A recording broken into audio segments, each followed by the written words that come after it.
रब के करम से है मोमिन का आज भी अच्छा हाल है।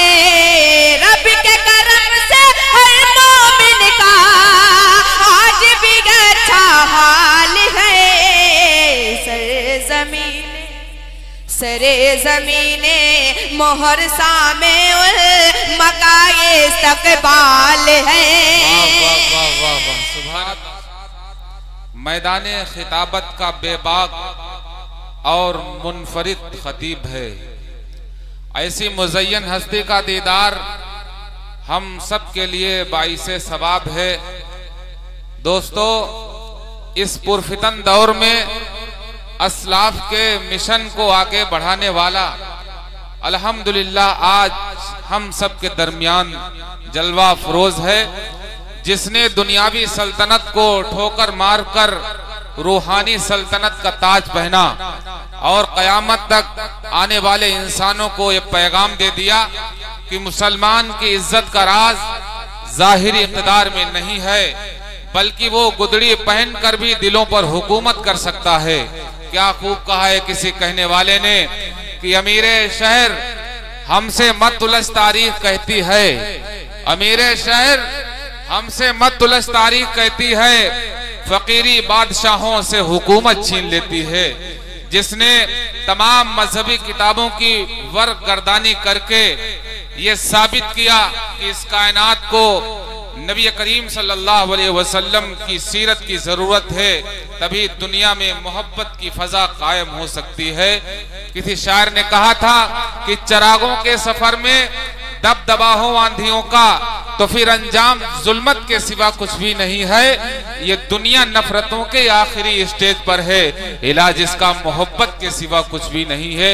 यही वजह है जहां कहीं भी हजरत वाला का नूरानी बयान होता है, शम्मे ईमा के परवाने दूर दराज का सफर तय करके हजरत के खिताब से अपनी इस्लाह करते हुए नजर आते हैं।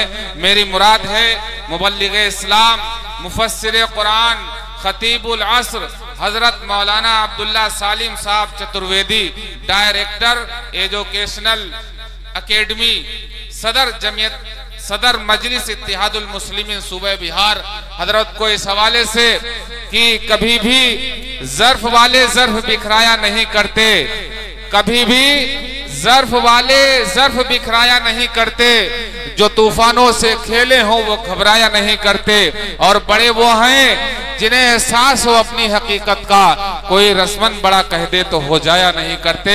बहुत ही अदब व एहतराम से हजरत से गुजारिश करते हैं कि तशरीफ लाएं और इस अजीमुश्शान जम्मे गफीर को अपने खिताब से नवाजें।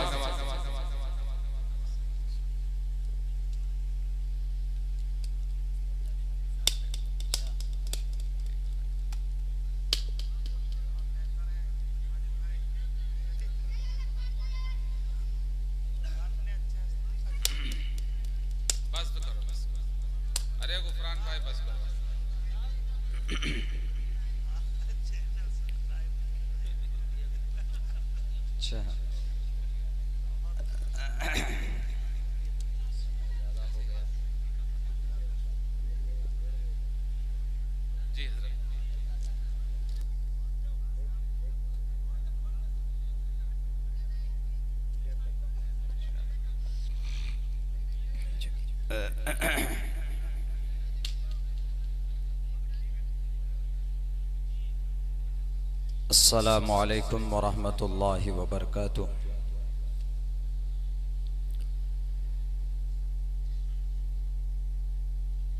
अल्हम्दुलिल्लाहिल्लज़ी हदाना लिखैरिल अदियानि वमा कुन्ना लिनहतदिय लौला अन हदानल्लाह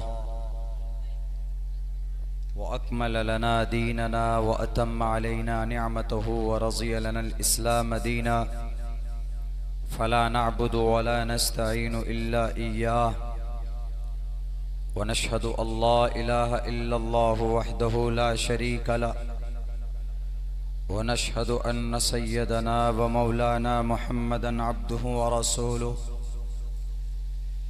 अम्मा बअद फ़अऊज़ु बिल्लाहि मिनश शैतानिर रजीम। बिस्मिल्लाहिर रहमानिर रहीम। उत्लु मा ऊहिय इलैका मिनल किताबि व अक़िमिस सलाह इन्नस सलाता तन्हा अनिल फ़हशाइ वल मुनकर व लज़िक्रुल्लाहि अकबर वल्लाहु यअलमु मा तस्नऊन। व क़ाल अल्लाहु तबारक व तआला फ़िल क़ुरआनिल मजीद अक़ीमुस सलाह। क़ाल अन्नबिय्यु सल्लल्लाहु अलैहि वसल्लम मन तरकस सलाता मुतअम्मिदन फ़क़द कफ़र। व क़ाल अन्नबिय्यु सल्लल्लाहु अलैहि वसल्लम क़ुर्रतु ऐनी फ़िस सलाह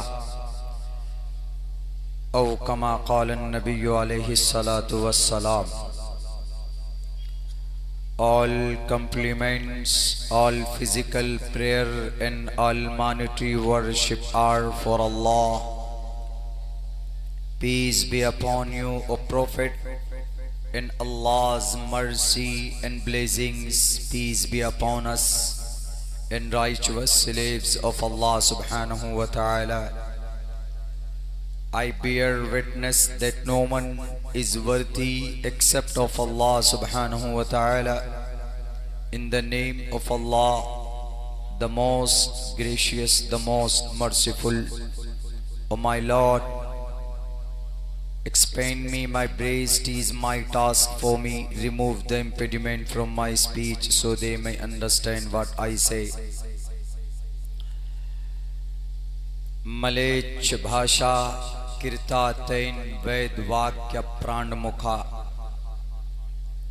अष्टो गुणः पुरुषम दीपयन्ति प्रज्ञा च कोलम च तम चुरुतंच प्राकर्मस्य बहु भाषिता च दानम यथा शक्ति कृतिज्ञता च बहुनाम जन्मनामन्ते ज्ञानवान माम परपद्यते वासुदेवा सर्वमिति समहात्मा सुदुर्लभः उदारा सर्व एवैते ज्ञानी तात्मेव मयिमतम् आस्थितः सहि युक्तात्मा मामेवामुत्तमां गतिं त्रिधा भिन्नोऽहं विष्णु ब्रह्म शिव हरार्या गुणैर्न सिक्लोऽहं सदा हरे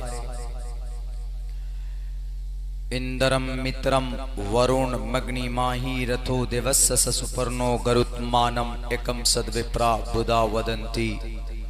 ओम सहनाववतु सहनो भुनक्तु सहवीर्यं कर्मामहे तेजस्वनावदीदवस्तु मा विद्विषावहे। ब्रह्मानंतमनादि विश्वकुर्दजं सत्यं परम शाश्वतं विद्या यस्य सनातनी निगम्भिर्दै। ओम शांति ओम शांति ओम शांति। जनाब सदर मोहतरम गिरामी कदर उलमाए किराम और इस पिंडाल में तशरीफ फरमा हमारे दीनी ईमानी सियासी समाजी गयूर मुसलमानों नौजवान साथियों, अपने घरों में पर्दे में बैठकर इस जलसे को सुनने वाली हमारी समाज की इज्जतदार माँ और बहनों, इस्लाहे मुआशरा के उन्वान पर आपका यह जलसा है और बिल्कुल आखिर मरहले में ये महफिल और ये जलसा आपका पहुंच चुका है।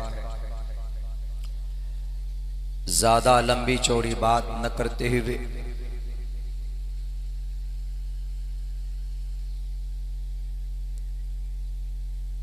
दो मज़ामीन में आज मेरी बात करने की दिलचस्पी है, मैं बात करना चाहता हूं। उन दोनों टॉपिक पर जब बात होगी तो इस्लाहे मुआशरा की भी बातें उसमें आएंगी और कुछ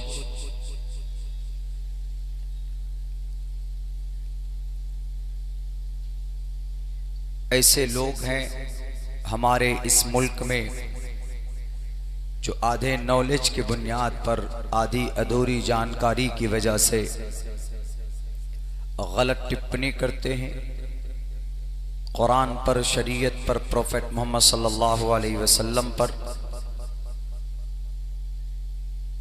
तो उन लोगों के लिए जवाब भी है। और जो दूसरी बात है उसका ताल्लुक हम मुसलमानों से भी है, इस जमीन पर बसने वाले इंसानों से भी है। सारे जो मनुष्य हैं, मानव जाति के लोग हैं, Mankind of the world, the human beings on the अर्थ, जमीन के ऊपर बसने वाले इंसान, उनको उनके गलत करतूत से भी है कि अगर इस जमीन पर जब सारे लोग करप्ट हो जाएं, गलत हो जाएं, तो फिर ऊपर वाले के तरफ से क्या फैसला होता है वो आपके सामने बातें आएंगी। सबसे पहली बात, इस जमीन पर अल्लाह तबारक व तआला की नज़र में अगर कोई महबूब कौम और कोई पसंदीदा मज़हब है, हमारे अकीदे और कॉन्सेप्ट के हिसाब से, हमारे आस्था के हिसाब से मज़हब इस्लाम है। और इस्लाम की बुनियाद 5 चीज़ों पर है। पहली चीज़, to believe in one God, to believe in one Lord,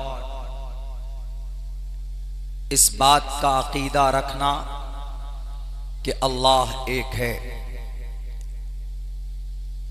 सबसे पहली चीज, to be a complete Muslim, एक मुकम्मल मोमिन बनने के लिए ये जरूरी है कि उसका अकीदा शुद्ध, पाक और पवित्र हो।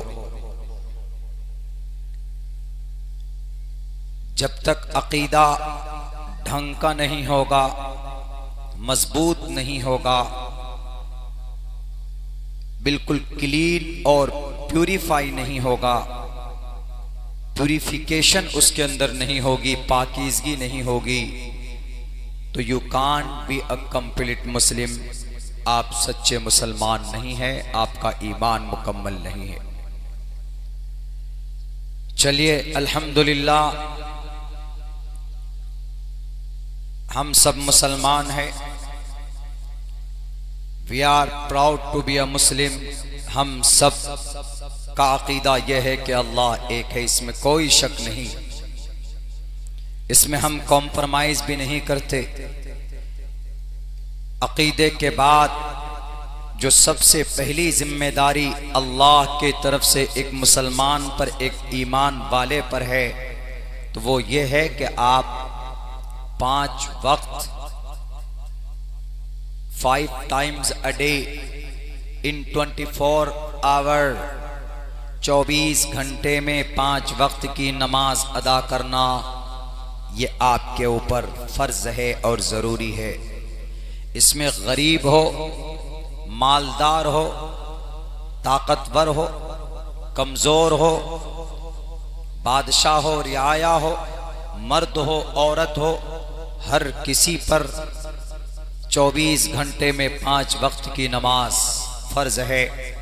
दलील आयतें मौजूद है, इन्नस्सलात कानत अलल मुमिनीन किताबम मौक़ूता। अहादीस भी इस बात पर दलालत करती है कि 5 वक्त की नमाज, that is a very compulsory to be a complete Muslim. एक सच्चा मुसलमान बनने के लिए ईमान के बाद नमाज को मानना ये जरूरी है। नमाज की फर्जियत का इकरार और एतराफ़ करना और पढ़ना भी जरूरी है हर एक मुसलमान के लिए। ठीक है, हम अगर अल्लाह को एक मानते हैं तो हमको फायदा क्या होगा? दुनिया का निजाम है, एक सिस्टम है, आदमी वही काम करता है जिससे कुछ फायदा हासिल हो। कि मौलाना हम तिजारत करते हैं मुनाफा हासिल करने के लिए, काश्तकारी करते हैं ताकि बेहतर से बेहतर फसल हमें हासिल हो, और दूसरा कोई भी काम अगर कोई करता है तो कोई न कोई फायदा उसके अंदर उस आदमी की उम्मीदें होती हैं, वाबस्ता रहती। तो हम एक अल्लाह को मानते हैं तो रिजल्ट हमको क्या मिल रहा है? एक अल्लाह को मानना कि सर्वशक्तिमान एक ही अल्लाह है। फायदा क्या? फायदा यह है कि हमें जन्नत मिलेगी। अल्लाह के नबी फरमाते, मन क़ाल ला इलाहा इल्लल्लाह दखलल जन्नह, जो अल्लाह को एक मानता है यकीनन वो जन्नत में जरूर जाएगा। दूसरी हदीस में अल्लाह के नबी फरमाते हैं, मन शहीद अल्लाह इलाहा इल्लल्लाह व अशहदु अन्ना मुहम्मदर रसूलुल्लाह हर्रमल्लाहु अलैहि नार, रवाहुल मुस्लिम। जो शख्स इस बात की गवाही देता है कि अल्लाह एक है और मोहम्मद अल्लाह का आखिरी रसूल और पैगंबर है, अल्लाह तबारक व तआला जहन्नम की आग उस पर हराम फरमा देते हैं। तो साफ पता चलता है कि अगर कोई अल्लाह को एक मानता है, सर्वशक्तिमान वही एक अल्लाह है, और उनके अहकामात को भी मानता है, जो जो चीज़ें हैं ज़रूरी और कंपलसरी उसको मानता है, तो अल्लाह के नबी फरमाते हैं तो इस ईमान लाने की वजह से, इस ईमान की वजह से जन्नत में जाने के लिए जन्नत की कुंजी और चाबी कोई है, the key of heaven and paradise. अगर जन्नत की कुंजी कोई चीज़ है तो वो ईमान है। अमाल बात की बात है, अमाल सारे आप करें अच्छे। एक आदमी है नमाज पढ़ता है, ज़कात देता, रोज़ा रखता, अच्छा अमल करता, लेकिन ईमान नहीं है, अल्लाह को एक नहीं मानता, कॉम्प्रोमाइज़ करता है कि नहीं अल्लाह दो है। एक अल्लाह वो है जो अल खालिक है, दूसरा अल्लाह वो है जो रब्बुल आलमीन है। दो अल्लाह मानता है, पैदा करने वाला अल्लाह अलग है और रब्बुल आलमीन पालने वाला अल्लाह दूसरा है। अगर ये कॉन्सेप्ट है, उलमा बैठे हैं स्टेज पर, पूछ लीजिए कि वो मर जाएगा, लुट जाएगा, कल क़यामत में जलकर खाक हो जाएगा, लेकिन उसका शुमार फी नारी जहन्नम खालिदीन फीहा अबदा, कुफ़ार और मुशरिकीन में होगा, वो कभी जन्नत नहीं जा सकता। तो इससे ये पता चलता है कि जन्नत में जाने के लिए की का होना ज़रूरी है।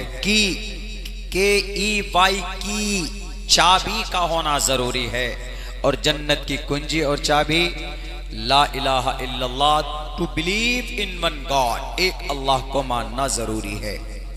ये कंपलसरी है, ये हमारा अकीदा है।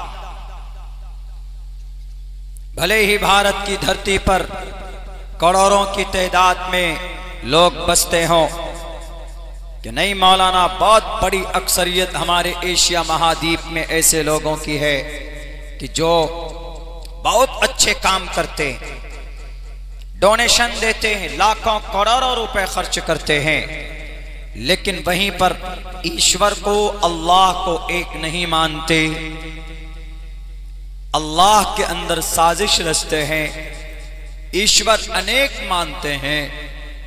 तो उनका जो भी डोनेशन है, उनकी जो भी सदक़ात व खैरात है, दुनिया में उसको उसका अज्र मिल सकता है, दुनिया में उसको उसकी अच्छाई की शक्ल में बदला दे दिया जाएगा, लेकिन मरने के बाद कोई हिस्सा नहीं होगा, कोई पुण्य और कोई नेकी उसके हिस्से में नहीं आ सकती। इसीलिए जरूरी है जन्नत हासिल करने के लिए ईमान का होना। चलिए यहीं तक रखते। दूसरे नंबर पर हमारे लिए क्या जरूरी है, एक मोमिन के लिए जरूरी है कि वो नमाज कायम करे। नमाज कायम करना, पढ़ना नहीं, कायम करना। अकीमिस सलाह, कहीं पर भी कुरान में लफ्ज इक़रा को नमाज के साथ नहीं लाए। कायम के क़याम को अकीम अकीमो फ़ेल अम्र वजूब पर दलालत करती, ज़रूरी एंड कंपल्सरी। नमाज कायम करो। कायम का मतलब स्टेबल करना, स्थापना करना लोगों के बीच में, समाज में। यानी अगर एक बंदा घर में नमाज पढ़ता है, नमाजी है, तो चाहिए कि और भी लोग जो घर में हैं उनको भी कहे कि नमाज की पाबंदी करो, तो वहां पर फिर नमाज कायम होगी। नमाज को कायम करना है, खुद भी पढ़ना है, दूसरों को भी पढ़ने का आदेश देना है। फर्ज है ये। नमाज का वक्त होगा तो हर एक मुसलमान पर नमाज उस वक्त की नमाज फर्ज हो जाती है। वक्त आते ही, वक्त आया जोहर का, नमाज फर्ज, हर एक मुसलमान पर नमाज फर्ज है। लेकिन पढ़ते नहीं, हम गालियां देते हैं, कभी इस तंजीम को, कभी इस ऑर्गेनाइजेशन को, कभी इस पार्टी को, कभी इस नेता को, कभी उस नेता को। किसी नेता ने आपको नमाज पढ़ने से मना नहीं किया, किसी ऑर्गेनाइजेशन ने आपके नमाज जैसी पवित्र इबादत पर उन्होंने कोई कानून या अध्यादेश लाकर पाबंदी नहीं लगाई कि मुसलमानों, यू कान ऑफर सलाह on the earth, on the Indian earth, तुम भारत की जमीन पर, धरती पर नमाज नहीं पढ़ सकते। वो कुछ सरफिरे थे जो खुली हुई पार्कों में, जगहों में नमाज पढ़ते थे हमारे कुछ लोग, तो कुछ सरफिरे मना करते थे कि नहीं पढ़ सकते तुम नमाज। उनके कुछ अपने मकासद होंगे, उनके कुछ अपने सियासी फायदे होंगे, वरना नमाज फर्ज एंड जरूरी। हम ईमान अल्लाह पर लाते हैं तो हम जन्नत में जाते हैं। हम नमाज पढ़ते हैं तो नमाज कायम करने, नमाज पढ़ने से हमको क्या फायदा मिलने वाला है? दुनियावी एतबार से क्या रिजल्ट है? दुनियावी या दोनों एतबार से बताएं। कोई भी इबादत कीजिए, दुनिया के अंदर बड़े बड़े धर्म के लोग, अब बड़े बड़े धर्म में बड़े बड़े तरीके हैं इबादत के। उनसे पूछिए कि ईश्वर की भक्ति क्यों करते हो? ईश्वर राजी हो जाए, बस, और कोई फायदा नहीं। लेकिन इस्लाम ऐसा नहीं है। इस्लाम में अल्लाह की रजा के लिए अल्लाह की इबादत करते हैं, लेकिन अल्लाह तबारक व तआला दुनियावी एतबार से उसका रिटर्न देता है। दुनियावी एतबार से भी कुछ फायदे अल्लाह तबारक व तआला ने तजवीज़ किया और दिखाता है। दुनिया वालों को नहीं मालूम, वो सिर्फ एतराज करते हैं तो करें। कुछ लोग बोलते हैं, अभी राजस्थान की धरती पर माइक हाथ में लेकर एक लाल बुजक्कर साहब, 1.5 आंख वाले गुरुजी, नाम मुकम्मल नहीं लूंगा, उन्होंने ये कहा कि मुसलमान का मतलब नमाज पढ़ो, बाकी जो मन में आए वो करो। यानी चोरी भी करो, नमाज पढ़ने के बाद जिना भी करो, नमाज पढ़ने के बाद रिश्वत भी लेना देना, टू टेक ब्राइब, नमाज पढ़ने के बाद शराब आम, नमाज पढ़ लेने के बाद में जिना जायज, नमाज पढ़ लेने के बाद में चाय की दुकान पर बैठकर एक दूसरे की बुराई करो वो जायज, नमाज पढ़ लेने के बाद में दंगा करना जायज, नमाज पढ़ने के बाद में जानवरों के नाम पर इंसानों की हत्या करना, इंसानों को, मासूम इंसानों को मारकर एक स्टेट से दूसरे स्टेट पर बुलेरो में डालकर, पेट्रोल डालकर जला देना, ये जायज उनकी नजर में है। लेकिन ऐसा है क्या? ऐसा नहीं है। वो इस वजह से उन्होंने ये स्टेटमेंट दिया, because he doesn't know what is the matter. वो नहीं जानता, पूरी जिंदगी सिर्फ गलत नुस्खे या कुछ सही नुस्खे बताकर डॉक्टरेट की दुनिया में एक नाम कमाया होगा। लेकिन मैं दावे के साथ कहता हूं कि जितने मंत्र, श्लोक और जितने ग्रंथ मैंने शास्त्र उनके पढ़े, उसने नहीं पढ़ा होगा। मैंने कहा अगर यकीनन आप में जानकारी है, do you have a knowledge, तो आप इस बात को प्रूव करो कि इस्लाम का मतलब नमाज पढ़ना और नमाज के बाद में जो चाहे वो करना।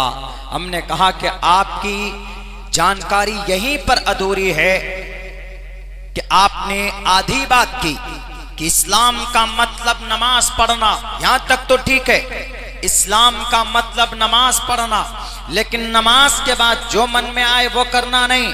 अरे नमाज तो एक ऐसी इबादत है, अल्लाह ने कुरान करीम में साफ और वाज़ेह लफ्जों में बयान किया कि अगर कोई नमाज पढ़ता है तो उसका फायदा क्या?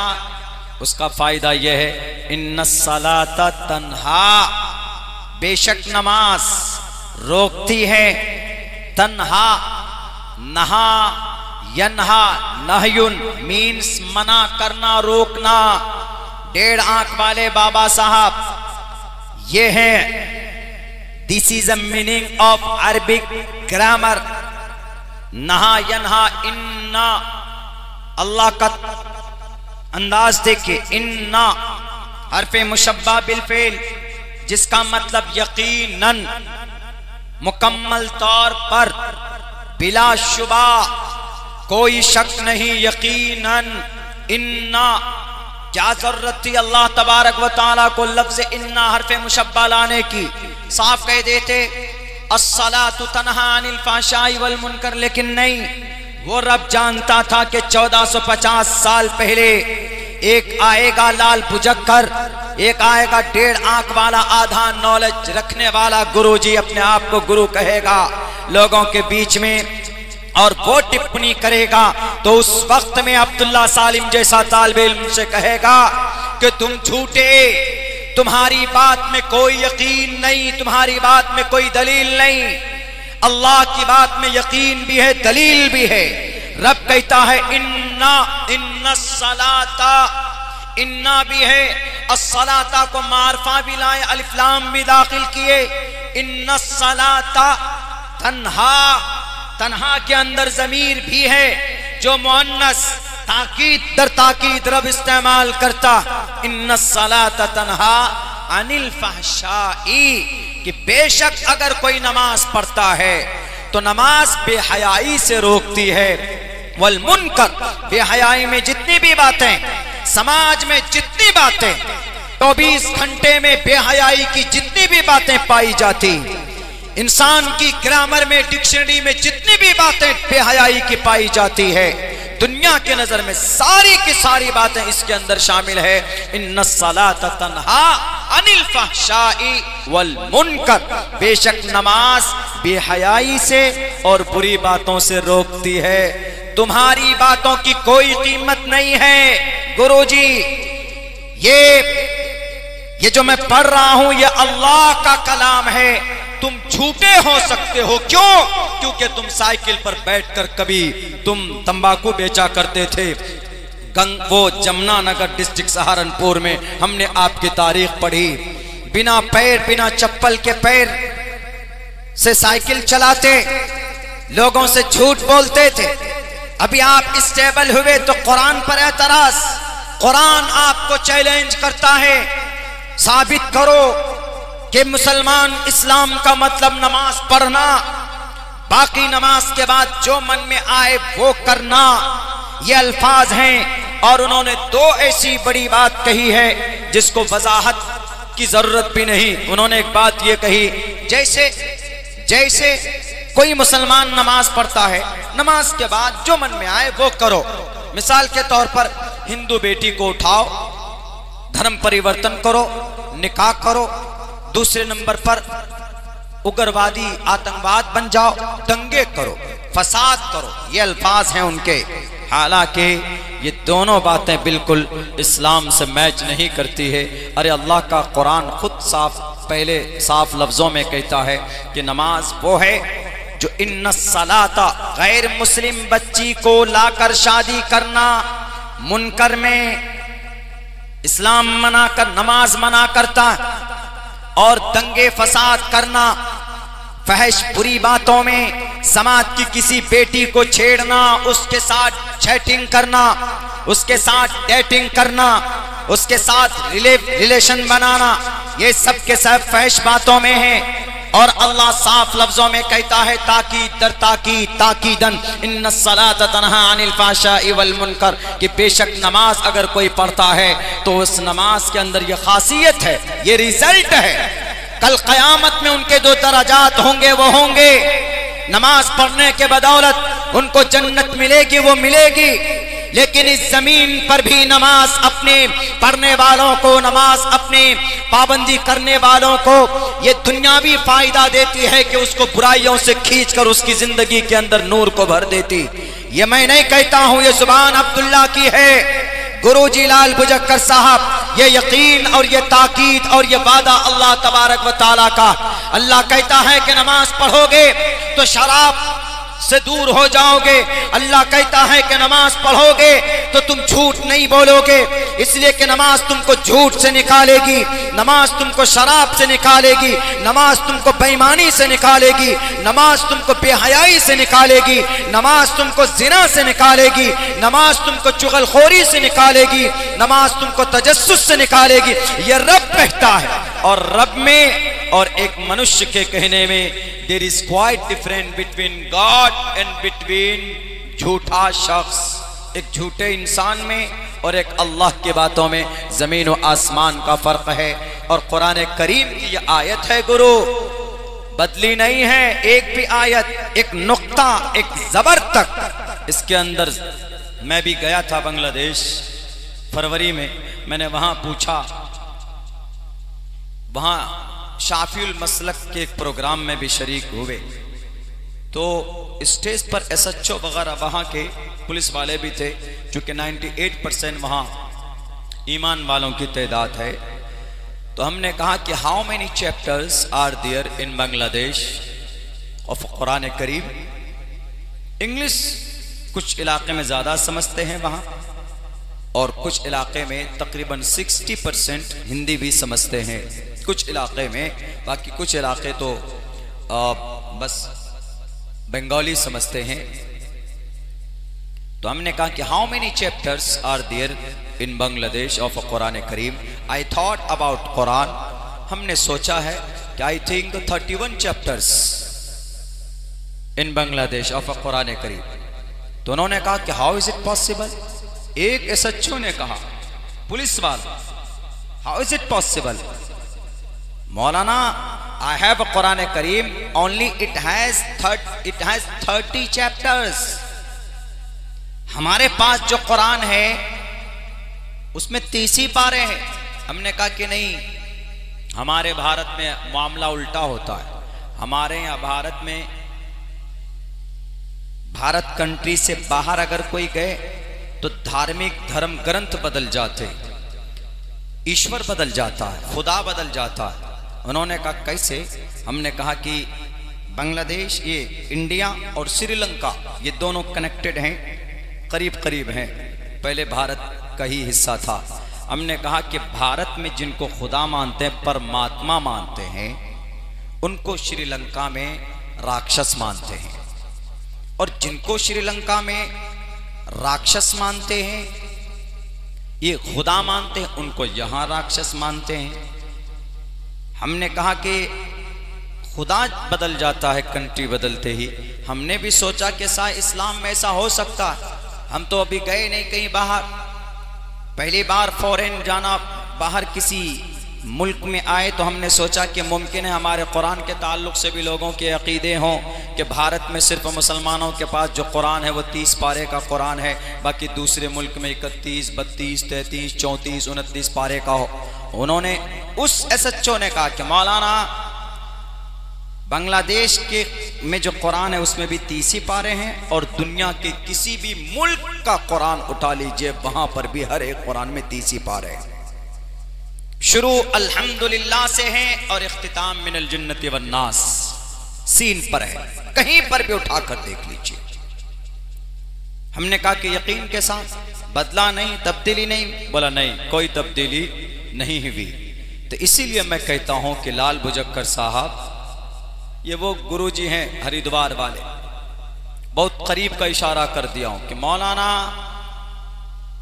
खामखा नमाज पर एतराज। अल्लाह कहता, उत्ल मा ओहिया इलैका मिनल किताबि व अक़िमिस सलाह, इन्नस्सलात तन्हा अनिल फ़ाहशाइ वल मुनकर। हम नमाज पढ़ते हैं, अल्लाह का फरीज़ा अदा होता है, लेकिन दुनियावी फ़ायदा क्या मिलता कि नमाज हमको बेहयाई से, बुरी बातों से रोकती है। हमारे हिंदू भाई से पूछिए कि अगर तुम गायत्री मंत्र पढ़ो तो गायत्री मंत्र पढ़ने के बाद तुम्हारा क्या कॉन्सेप्ट है?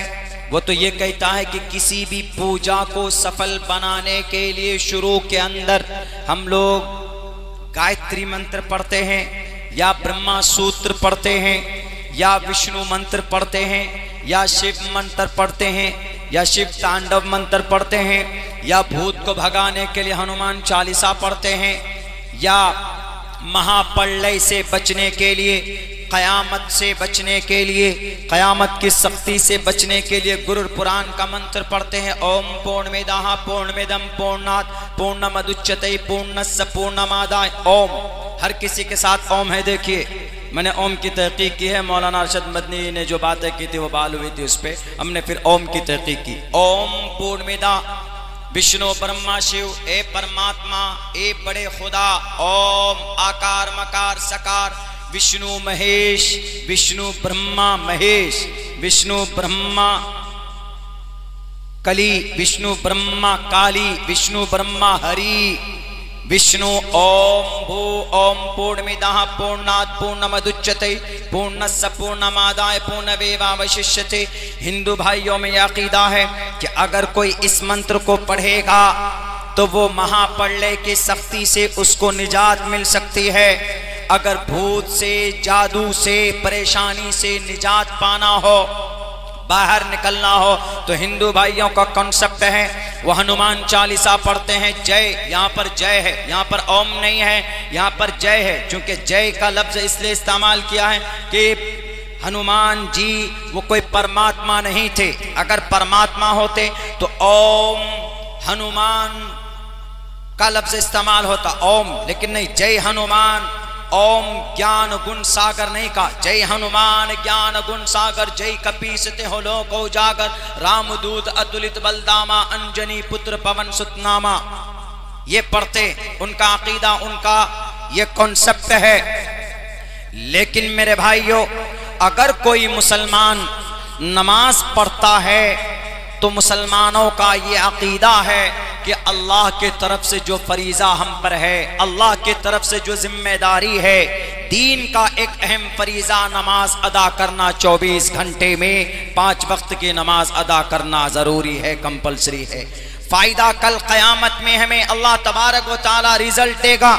लेकिन दुनियावी एतबार से अगर किसी में चोरी की आदत है, किसी में गाली की आदत है, किसी में बदनजरी की बुरी आदत है, किसी में झूठ बोलने की बुरी आदत है, किसी में सूद खाने की बुरी आदत है, किसी में और कोई भी बुराई हो, you can mention of them, सबको आप जिक्र कर सकते हैं, गिन सकते हैं। तो अल्लाह तबारक व ताला कहता है, अल्लाह फरमाते हैं कि इस नमाज के जरिए से अल्लाह तुमको उन तमाम बुराइयों से खींच कर निकाल देगा, तुम्हारी जिंदगी के अंदर नूरानियत पैदा हो जाएगी।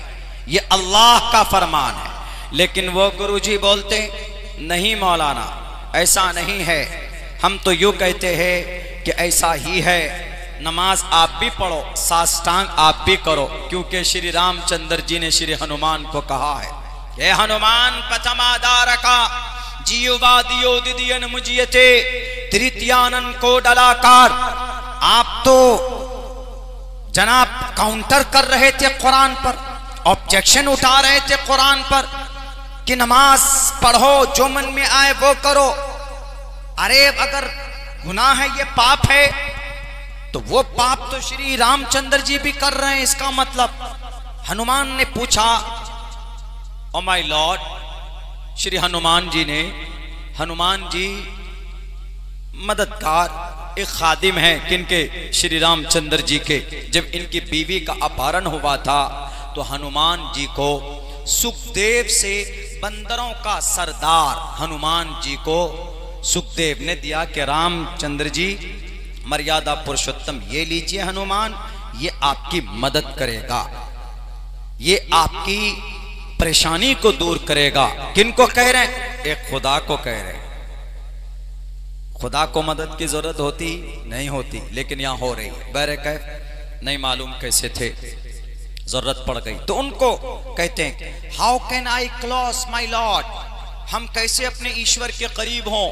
तो श्री रामचंद्र जी कहते हैं don't worry, I explain you, I teach you, I teach you, मैं तुम्हें बताता हूं, चिंता मत करो।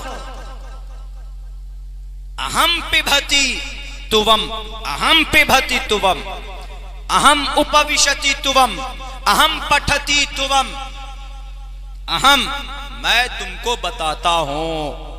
आई टेल यू, संस्कृत में बोलेंगे अहम पठति तुवम, अहम पठति यूयम, मैं तुमको बताता हूं, तुम फिक्र मत करो। उन्होंने कहा प्रथमादारका, पहले भी ये मंत्र इसका एक्सप्लेन किया मैंने।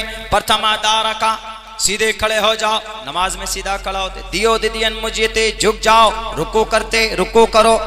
तृतीयानन को डलाकार, तीसरे नंबर पर कुंडली मार कर बैठ जाओ। कायदा ओला में हम लोग कुंडली मार कर बैठते, तकरीबन वही हयात होती। चतुर्थदेव चंद्र का गौर से ध्यान दो, यानी अत्तहियात पढ़ो, दरूद शरीफ पढ़ो। चतुर्थदेव चंद्र का, चतुर इंसान के तरह, चतुर इंसान ऐसे वैसे नहीं देखता, ध्यान अपने उस इबादत में रखता, ध्यान से देखता। चतुर्थदेव चंद्र का पंचम मृदु संयुक्ता, पांचवें नंबर पर अपने उस ध्यान से शांति के साथ बाहर आ जाओ। और जब मुसलमान नमाज पढ़ता है तो आखिर में क्या करता है? शांति के साथ, सलाम के साथ नमाज से बाहर आता। उठाइए गुरुजी, अगर नमाज पढ़ना पाप है, अगर नमाज पढ़ना बुरा है, गलत है, तो क्यों बताया साष्टांग का तरीका श्री रामचंद्र जी ने अपने सबसे बड़े भक्त हनुमान जी को? क्यों कहा कि प्रथम मीन्स पहला, प्रथमा दारका, दारका दोबारा से बना है, खड़े रहना।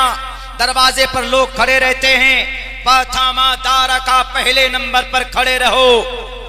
दियो दिदियन मुझियते, गुरुतृत्यानन कोडलाकार, क्या कोडलाकार का कोई और मतलब हो सकता है आपके अंदर संस्कृत ग्रामर की जानकारी? तो आओ मैदान में, अपनी किताबें लेकर, मैं अपनी किताब लेकर आता हूं।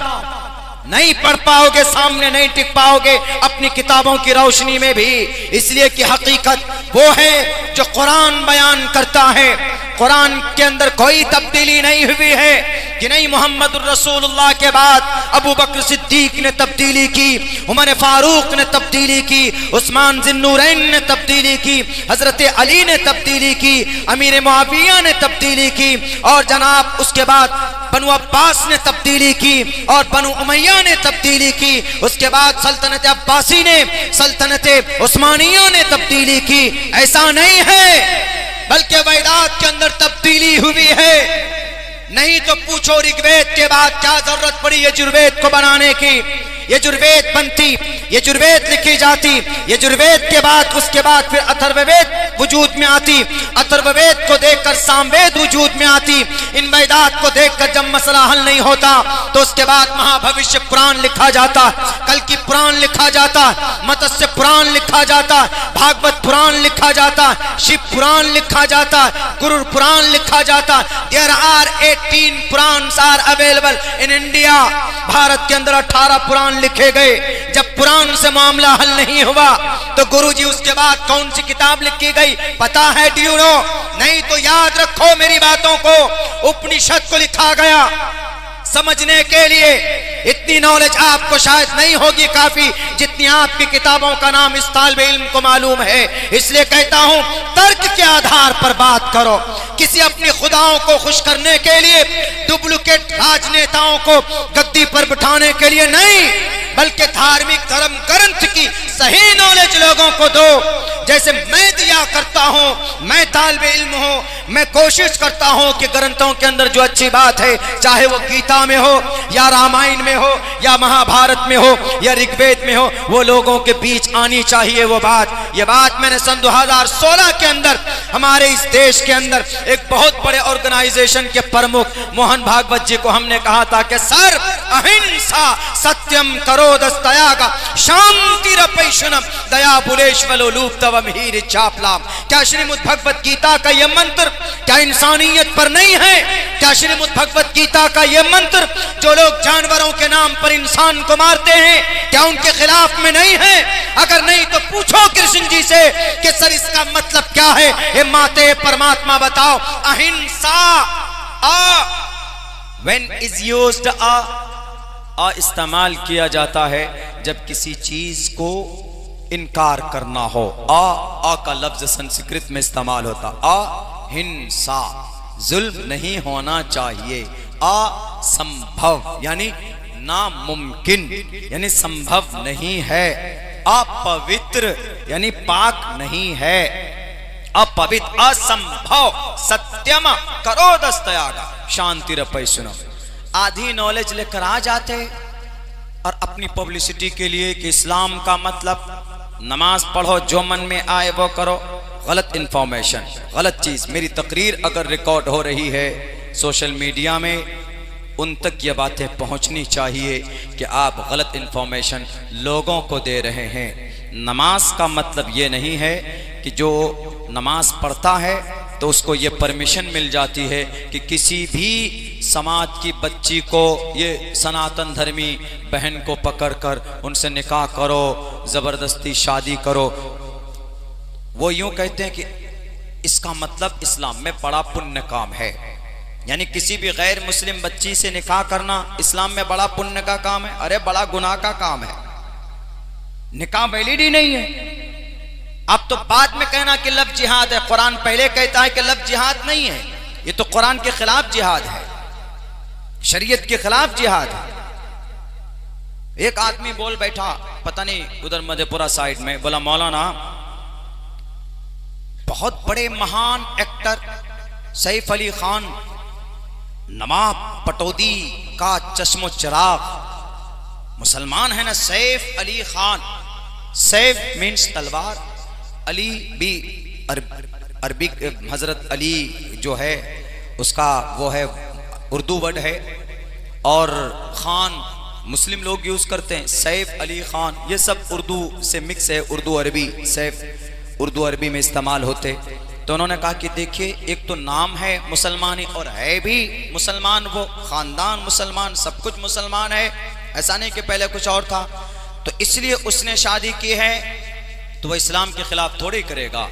हमने कहा कि इस्लाम के खिलाफ जिस दिन कदम रखा था उसने फिल्म इंडस्ट्रीज में, जिस दिन गाने बनाने शुरू किए और उरियानियत की दुनिया में आया, उसी दिन से उसने कुरान और शरीयत के खिलाफ काम करना शुरू किया।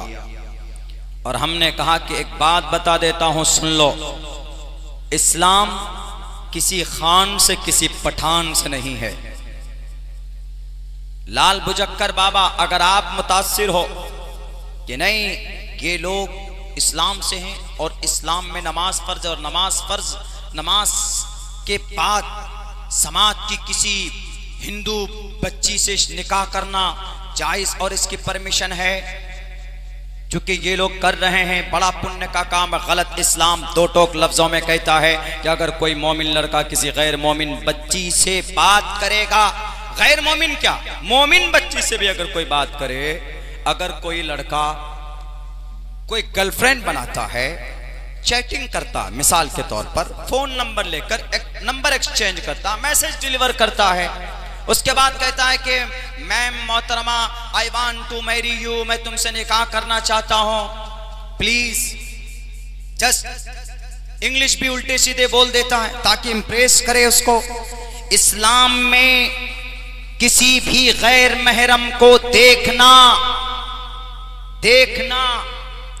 विथ वेरी केयरफुल, स्कैन करना, निगाहें जमा कर। उलमा बैठे हैं, पूछ लीजिए अगर रमजान शरीफ के महीने में देखता है, आंखों का रोजा जाएगा कि नहीं जाएगा? हजरत अली फरमाते हैं कि lower your gauge your guard, निगाहें नीची रखो।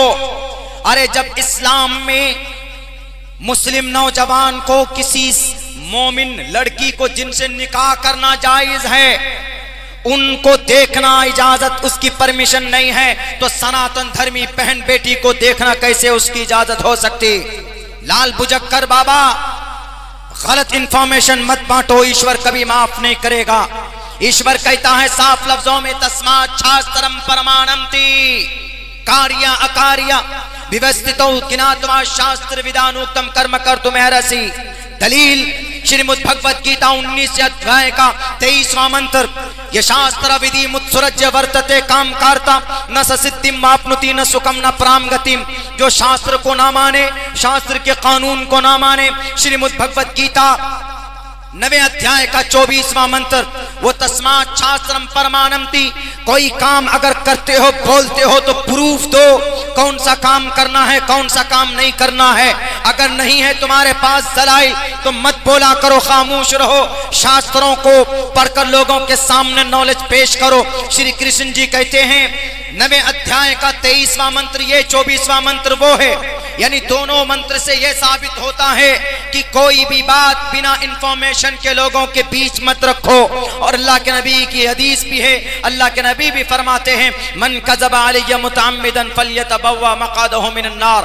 5 रिवायतें हैं, सुनन इब्ने माजा की, मुस्लिम की, बुखारी की, तिर्मिजी की, नसई की, 5 रिवायत हैं इस ताल्लुक से। अल्लाह के नबी फरमाते, अगर मेरी तरफ अगर कोई बात निस्बत करके कहता और वो झूठ बोलता है, तो मन कज़बा अलैया मुतअम्मिदन, जानबूझकर झूठ बोलता है, तो फल्यतबव्वा मक़अदहु मिनन नार, तो उसको अपना ठिकाना जहन्नम में बना लेना चाहिए। तो गलत इंफॉर्मेशन मत पेश करिए लोगों के बीच में। गुरुजी, नमाज पढ़ने के बाद तो अल्लाह तबारक व तआला खुद ही कहता है, अल्लाह के नबी भी कहते हैं कि नमाज इस तरह पढ़ो, इस अंदाज में पढ़ो जैसे तुम अल्लाह को देख रहे हो। इस अंदाज में जब तुम इस सूरत में, इस हैसियत से नमाज पढ़ोगे, ऐसी तुम्हारी हालत होगी नमाज पढ़ने में, तो यकीनन नमाज की जो सिफत है, इन्नस्सलात तन्हा अनिल फ़हशाइ वल मुनकर वलज़िक्रुल्लाहि अकबर। तो नमाज तुमको बेहयाई बुरी बातों से रोकेगी। उसके बाद फिर देखिए क्या लाया आगे में, अल्लाह वाला ज़िक्रुल्लाहि अकबर, अल्लाह का जिक्र करना, अल्लाह का नाम लेना, ये भी बहुत बड़ी बात है। वल्लाहु यअलमु मा तस्नऊन, अल्लाह जानता है उन बातों को जो तुम इस जमीन के ऊपर करते हो। कितनी अच्छी बात कही इस आयत में अल्लाह तबारक व तआला ने, लेकिन नहीं जना, खामखा घूम कर वहीं, कहाँ घूम कर वहीं कुरान में, घूम कर वहीं शरीयत में, घूम कर वहीं मस्जिद में, घूम कर वहीं टोपी और दाढ़ी में, घूम कर वहीं लफ्ज़ जिहाद में। लफ्ज़ जिहाद तो आप बाद में, पहले मैं एक तालिब इल्म होने की हैसियत से ये बात कहता हूँ 2 टोक लफ्जों में, अदब के साथ बेखौफ होकर, कि अगर कोई भी मुस्लिम लड़का, चाहे सैफ अली खान हो, चाहे सलमान खान, शाहरुख खान हो, चाहे वो मोहम्मद फहद हो, चाहे वो आदिल दुर्रानी हो, आदिल दुर्रानी ने निकाह किया, शादी की, क्या नाम, राखी के कोई है, राखी के साथ। मोहम्मद फहद ने शादी की किससे, सवरा भास्कर के साथ। शाहरुख खान ने शादी की किससे, किरण मोहतरमा से। आमिर खान ने शादी की किससे, नहीं मालूम मुझे नाम क्या है वो, लेकिन वो गैर मोमिन थी, वो भी अभी और किसी से उनका शायद शादी हो रही है उनके हिसाब से। उसके बाद फिर सैफ अली खान ने शादी की पहले किसी और से, अभी शायद कोई बड़ी एक्टर करीना कोई ऐसे नाम करके, उनसे शादी की उन्होंने। अब अगर कोई कहे कि नहीं इस्लाम में ये जायज है, इस्लाम में ये जायज नहीं है। सैफ अली खान क्या अगर दुनिया का सबसे बड़ा, सबसे महान उद्योगपति, सबसे बड़ा एक्टर, सबसे प्रथम पुरुष, भारत का सबसे बड़ा व्यक्ति कौन होता है, राष्ट्रपति। अगर राष्ट्रपति भी, कोई राष्ट्रपति मुस्लिम हो और वो किसी नॉन मुस्लिम बच्ची से शादी करे, आप ये दलील बनाकर ये कहें कि ये जायज है क्योंकि राष्ट्रपति शादी कर रहा है, तो वो गलत कर रहा है। इस्लाम में किसी भी मोमिन लड़के का निकाह, उसकी शादी किसी भी गैर मोमिना लड़की से नहीं हो सकती। एक बार क्या 100 बार कबिल तो कहकर सर फोड़ ले, वो क्या छुआरे 5 कुंटल पूरी दुनिया में बांट दे, दुनिया के बड़े काजी साहब को बुला लें, आपके सीतापुर, लखीमपुर, पूरे उत्तर प्रदेश के तमाम मुफ्तियान किराम, काजीउल कुज़ात को बिठाकर एक एक तरफ से निकाह पढ़ाओ। रब कहेगा कि तुम बगावत कर रहे हो, किसी का निकाह काबिल कबूल नहीं होगा। पढ़ाना क्यों? ज़ाब्ता है। अगर किसी मुस्लिम लड़के का निकाह हो सकता है विद द मोमिन लेडी, मोमिना औरत से, चाहे वह औरत जवान हो, मुतल्लका हो, चाहे वो औरत किसी भी उम्र की हो, लेकिन मोमिन एक मुसलमान का निकाह, एक मुसलमान बच्चे, एक लड़के की शादी मुसलमान औरत से है, ये पहली शर्त है। ये नहीं कि सैफ अली खान ने कटरीना करीना से शादी कर ली उन्होंने तो मौलाना ये जायज है, आपके इस्लाम में जायज है, तभी तो उन्होंने किया। इस्लाम कुरान से है। लाल बुजक्कर साहब, इस्लाम सैफ अली खान से नहीं है, इस्लाम शाहरुख खान के गाने से नहीं है, इस्लाम कुरान से है, शरीयत से है, मोहम्मद रसूलुल्लाह से है। मेरी बात जमाने के एतबार से ज्यादा होती है, इसलिए 2 टोक लफ्जों में बोलता हूं, क्योंकि बोलने की अधिकार, बोलने का परमिशन भारत का आर्टिकल नंबर 19 हमें देता है। Freedom of conscience, freedom of expression. नहीं बोलेंगे तो ये दफन कर देंगे। नहीं बोले हमारे अकाबिरीन तो इस्लाम ने जो एहसान किए दुनिया में, उनको गाड़ दिया गया 5 मन मट्टी के नीचे। ये तारीख पहली बार पेश कर रहा हूं। दुनिया कहती है कि मोहम्मद पुराने लीडर थे, 1450 साल पहले इस धरती पर आए, उनको आज के जमाने में रोल मॉडल नहीं माना जा सकता। हमने कहा कि यू आर रॉन्ग, तुम गलत हो। हमारे नबी वो हैं जो आज क्या, आने वाले अगर 5 लाख साल तक ये दुनिया कायम रहेगी तो to the day of judgement ही नहीं, कयामत के बाद भी अगर जन्नत में ले जाने तक अगर किसी की जरूरत पड़ेगी तो मोहम्मद रसूलुल्लाह सल्लल्लाहु अलैहि वसल्लम की जरूरत पड़ेगी। हर जमाने में, हर इलाके में। क्या बात करते हो जी? नहीं मालूम। हमारे उलमा अगर नहीं बयान करते हैं इस मजमून को, अगर कम बयान करते हैं, तो इसका यह मतलब नहीं है कि इन चीजों की जरूरत नहीं है, ऐसा हुआ नहीं है। एक नई तहकीक आपके सामने पेश कर रहा हूं, अपने दिमाग में बिठाइएगा, आपको खुद ताज्जुब होगा। लोग बोलते हैं ना कि नहीं जनाब, क्या वही पुरानी बातें लेकर आए मौलाना, वही कुरान की बातें हैं, वही अल्लाह के नबी की जिंदगी है। आप लोग बड़े कुरान की बात करते हैं, बड़े हदीस की बात करते हैं, कुछ नई बात करो ना, यानी कुरान और हदीस को छोड़ दो, पुराने हो गए। अरे कुरान और हदीस का एहसान है दुनिया पर। अक़वाम मुत्तहिदा दुनिया का सबसे बड़ा सुप्रीम कोर्ट क्या है? अक़वाम मुत्तहिदा, यूनाइटेड नेशन जिसको कहा जाता है। अक़वाम मुत्तहिदा भारत का सुप्रीम कोर्ट, हमारा सुप्रीम कोर्ट है। कोई मामला होता है तो डिस्ट्रिक्ट कोर्ट में जाते, नहीं तो उसमें हाई कोर्ट जाते, उसके बाद नहीं तो सुप्रीम कोर्ट जाते। लेकिन इस पूरी दुनिया का, पूरे वर्ल्ड का सुप्रीम कोर्ट क्या है? अक़वाम मुत्तहिदा। अक़वाम मुत्तहिदा की बुनियाद कैसे डाली गई पता है आपको? अक़वाम मुत्तहिदा की बुनियाद मोहम्मद रसूलुल्लाह की जिंदगी को देखकर डाली गई। जब मैं मुताले में ये बात मेरे सामने परसों आई, मैं दंग रह गया। इतनी बड़ी सच्चाई छुपी हुई है। यहूदी अल्लाह के नबी की जिंदगी के ऊपर रिसर्च करके वो अमल करते कामयाब होते हैं, और इधर बैकडोर से मोहम्मद रसूलुल्लाह को बदनाम भी करते हैं। अब हमारे लोग इतने शार्प माइंडेड होते नहीं हैं, ज्यादा ध्यान नहीं देते, बस वही चूंकि हम लोग महदूद उस पे रहते हैं कि भाई अपने कुरान, अपनी शरीयत, अपनी मस्जिद, अपने मदरसा, अपने मजहब, अपनी इबादत, बस। और मॉडर्न एतबार से, जदीद के एतबार से, जदीद ज़माने के एतबार से इस पर रिसर्च नहीं करते। वही जैसे मौलाना अरशद मदनी के ऊपर एतराज़ हुआ, मौलाना ने बयान किया कि इस्लाम दुनिया का सबसे पुराना मजहब है, जिसको आप ओम मानते हो हम उसी को अल्लाह मानते हैं। और सुन लो कि जो आदम थे वही ओम है, ये मनु है, जो मनु है वही आदम है। आप मनु को मानते हो, हम ओम आदम को मानते हैं। अब ऐसी बात की मौलाना के पास दलील है, होगी तो मौलाना के पास वक्त नहीं था तो दलील नहीं पेश की, लेकिन हकीकी बात उन्होंने रखी लोगों के सामने। अब वो एक उछल पड़े, 4 ग्राम खून कम हो गया उनका, एकदम खड़े होकर, कौन है वो? जैन मुनि लोकेश। किस धर्म से बिलोंग करते हैं वो जैन धर्म से बिलोंग करते हैं। और जैन धर्म की बुनियाद कब डाली गई? मैंने अब से तकरीबन 8 साल पहले इस धर्म के ऊपर रिसर्च किया था। जैन धर्म, महावीर जैन स्वामी, मैंने अपने वीडियो में कहा है कि बेटे जहां तुम्हारा खुदा पैदा हुआ है वहां अब्दुल्ला पैदा हुआ है। महावीर जैन स्वामी, वर्धमान महावीर जैन स्वामी नाम है पूरा उनका। हमने कहा कि 30 साल तक वनवास काट कर आए। उनका अकीदा अलग है, सही अकीदा, सही इल्म, सही अमल। वो कहता है कि मौत कोई चीज नहीं है। महावीर जैन स्वामी कहते हैं मौत कोई चीज नहीं और ईश्वर भी नहीं। महावीर जैन स्वामी ईश्वर को नहीं मानता है।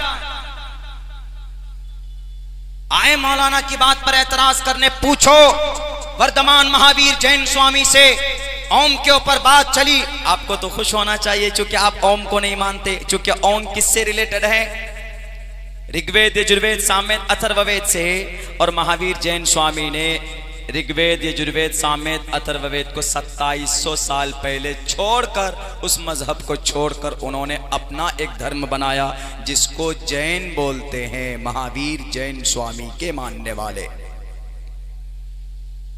हमने कहा कि भाई ये तो तुम्हें खुश होना चाहिए। मौलाना ने ये बात कही कि भाई आप जिसको ओम मानते हो मुझसे को अल्लाह मानते हैं, यानी ओम की जो शक्ल आपके यहाँ है मुकम्मल तौर पर, ओम की जो शक्ल है मानने की कि ओम नजर नहीं आता, ओम हर जगह पर है, ओम की बॉडी नहीं है, ओम एक हवा है। हवा हालांकि मखलूक है, आप खुदा नहीं कह सकते हवा को, यानी हवा की तरह है। जैसे never and no one catch the air, no one see the ear, no one look at the ear। कोई आदमी हवा पे कंट्रोल नहीं कर सकता, पकड़ नहीं सकता, देख नहीं सकता, उसको छू नहीं सकता, but very easily can feel the air, बड़ी आसानी से हवा को महसूस कर सकता है। इसीलिए मौलाना ने कहा कि एक हवा है, एक धुआं की तरह है।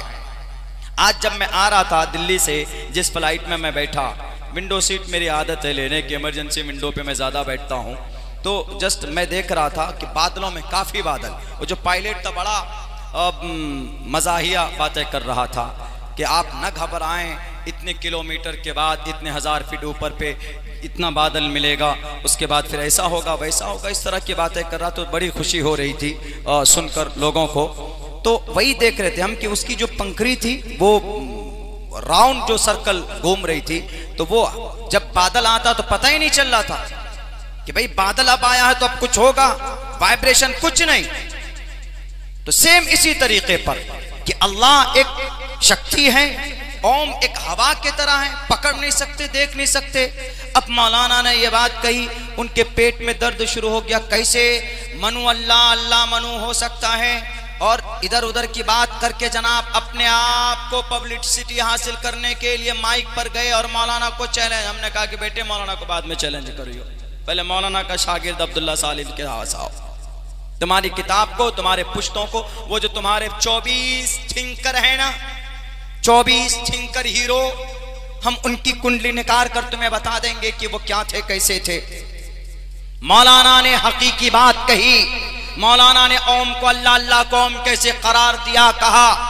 वो एक कंपेयर किए। मुमकिन है, हो सकता है कि भाई जैसे हम वाटर है, पानी है, इसी को संस्कृत में कुछ बोल दो, हिंदी में जल बोल दो, और इसी को इंग्लिश में वाटर बोल दो, फारसी में आप बोल दो, और अरबी में माउन बोल दो। पॉसिबल है, लेकिन इसका यह मतलब नहीं है कि अगर ओम अल्लाह एक है, वो बाद में गुरु और टपक पड़े कि अगर ओम अल्लाह एक है तो मेरे 9 सवाल का जवाब दीजिए। 9 सवाल का मैं दे चुका हूं, उनके 9 सवाल का जवाब। वो कहते हैं कि ओम अल्लाह एक है, तो बताइए आप ओम को मानते हैं? हाँ, ओम को ये मानता हूं कि ओम एक ताकत है, ओम एक ऐसी जात है जो नजर नहीं आती है। हमारे पास दलील है, उसी दलील के आधार पर हम बोलते हैं कि ओम नजर नहीं आता। दलील क्या है? श्रीमद् भगवत गीता का ये मंत्र, न संदरूषी चिष्टिति रूपमस्सया, रूपमस्सया, रटी हुई बात नहीं है। ना ना ना संदरूषी, ना बोलते हैं ना, ये काम ना करो, मत करो, वही है ना। ना संदरूषी चिष्टिति रूपमस्सया, वो किसी रूप में नहीं है।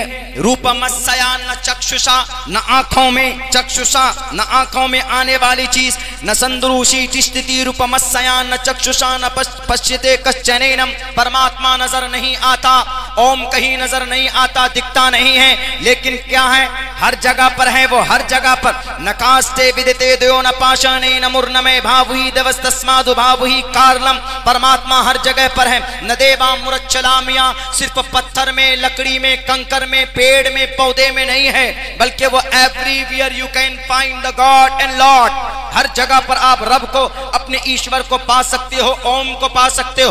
अल्लाह के बारे में भी यही अकीदा है कि नहीं? उठाओ, कुरान कहता है वलिल्लाहिल मशरिक वल मगरिब, और दूसरी जगह पर फऐनमा तुवल्लू फसम्मा वजहुल्लाह, तुम जिधर अपने रुख को करोगे रब को पाओगे। और भी अल्लाह कहता है वल्लाहु माकुम, अल्लाह एवरी टाइम विद यू, अल्लाह हर वक्त हमेशा तुम्हारे साथ होता है। वनहनु अक़रबु इलैहि मिन हब्लिल वरीद, मैं तुम्हारे सहरक से भी ज्यादा करीब हो। दलीलें दोनों तरफ की मौजूद है, मौलाना ने बिना दलील की कोई बात नहीं कही है। ओम और अल्लाह कॉन्सेप्ट के एतबार से यह है जो अकीदा उनका, लेकिन इसका यह मतलब नहीं है कि हम लोग कल से नमाज में बोल देंगे ओम, नहीं बोल सकते। क्यों? इसलिए नहीं बोल सकते क्योंकि ओम अब उमूमन वो लोग बोलते, उमूमन क्या वो लोग बोलते हैं कि जो एक ईश्वरवाद होने के साथ साथ उनके अकीदे के अंदर में खलत मलत है, उनके खुदाओं के बारे में बड़ी आपस में देवी देवताओं की पूजना, इबादत करना, जो 33 करोड़ खुदाओं को, छोटे बड़े खुदाओं की इबादत करते हैं। अब हम क्यों नहीं मान सकते? इसलिए नहीं मान सकते, मन तशब्बह बिकौमिन फहुव मिन। अब इमाम साहब अगर वहां अल्लाह अकबर के बजाय अगर बोलने लगे ओम एको देवः सर्वभूतेषु गुरः, लोग कहेंगे कि पूजा करा रहा है कि नमाज पढ़ा रहा है, सारे मुक्तदी भाग जाएंगे। और इमाम साहब को मिनट से पहले कान पकड़ कर गेट आउट फ्रॉम हियर कह देंगे, ये तो उत्तर प्रदेश के गुरुजी का चेला लग रहा, नहीं पढ़ सकते। क्यों? हदीस की रोह से, शरीयत की नजर में हम पढ़ नहीं सकते। अलबत्ता मौलाना ने तहकीक पेश की, उन्होंने कहा कि आप ओम को मानते हैं, ओम अल्लाह एक ही बताए मानते हैं। अच्छा, बात मनु की आई थी, मनु दो शख्स को बोलते हैं, आदम को भी मनु बोलते हैं और हजरत नूह को भी मनु बोलते हैं, हजरत नूह को। असल फर्क यह है कि हम लोगों का भी अकीदा यह है कि हजरत आदम, हम सब आदम की औलाद हैं, सबको मालूम, सबको नहीं बल्कि पूरी दुनिया के इंसानों को यह मालूम है हम सब एक माँ बाप की औलाद हैं। लेकिन टाइमिंग में फर्क है। इस्लाम में हजरत आदम का जमाना 9000 साल से लेकर 10,500 साल पहले, यानी इंसान इस जमीन पर तकरीबन 10,500 साल पहले पैदा हुआ। हजरत आदम का जमाना 10,500 साल पहले, मैक्सिमम मिनिमम 9,000 साल पहले, इसी बीच में अल्लाह ने हजरत आदम को पैदा किया। हमारा मानना, हिंदू भाइयों का अलग मानना, हिंदू भाइयों का अलग मानना। हमारा मानना आदम के बारे में क्या है? अल्लाह ने उनको अपने हाथों से पैदा किया, खलक़तु बियदैया। और जब बहस हो रही थी शैतान से, खलक़तनी मिन नारी व खलक़तहु मिन तीन, मट्टी से। शैतान कहता है कि आपने मुझे आग से बनाया, आदम को मट्टी से, और आप कह रहे हैं कि सजदा करो, नहीं हो सकता, खुदकुशी कर लूंगा, सजदा नहीं करूंगा।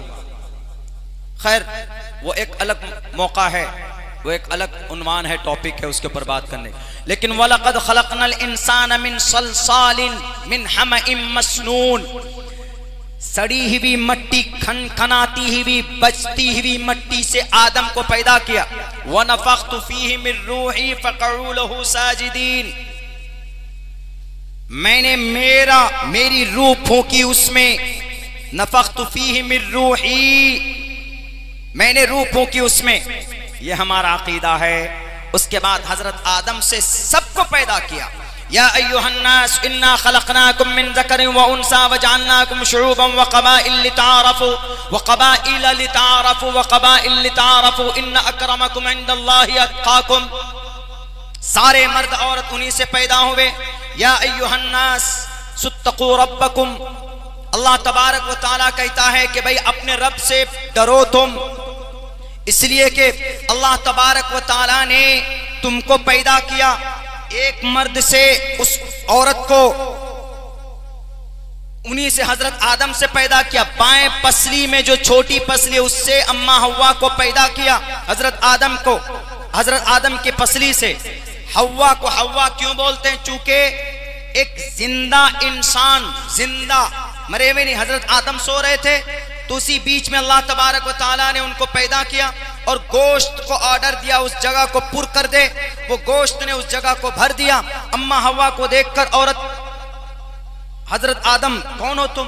मैं औरत हूं, तुम्हारी बीवी हूं।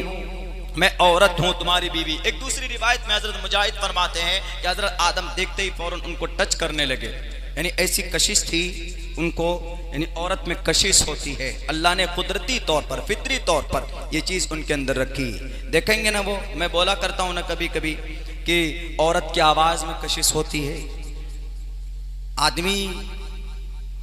आदमी से बात करेगा तो थोड़ा चिड़चिड़ापन होता है, लेकिन वहीं पर किसी लेडी का फोन आ जाए, अजनबी स्ट्रेंजर लेडी का, चेहरे का थकान उतर जाएगा। हाँ मोहतरमा बताइए क्या कहना है? इसीलिए हर जगह पर इस साजिश के तहत पेट्रोल पंप हो, शोरूम हो,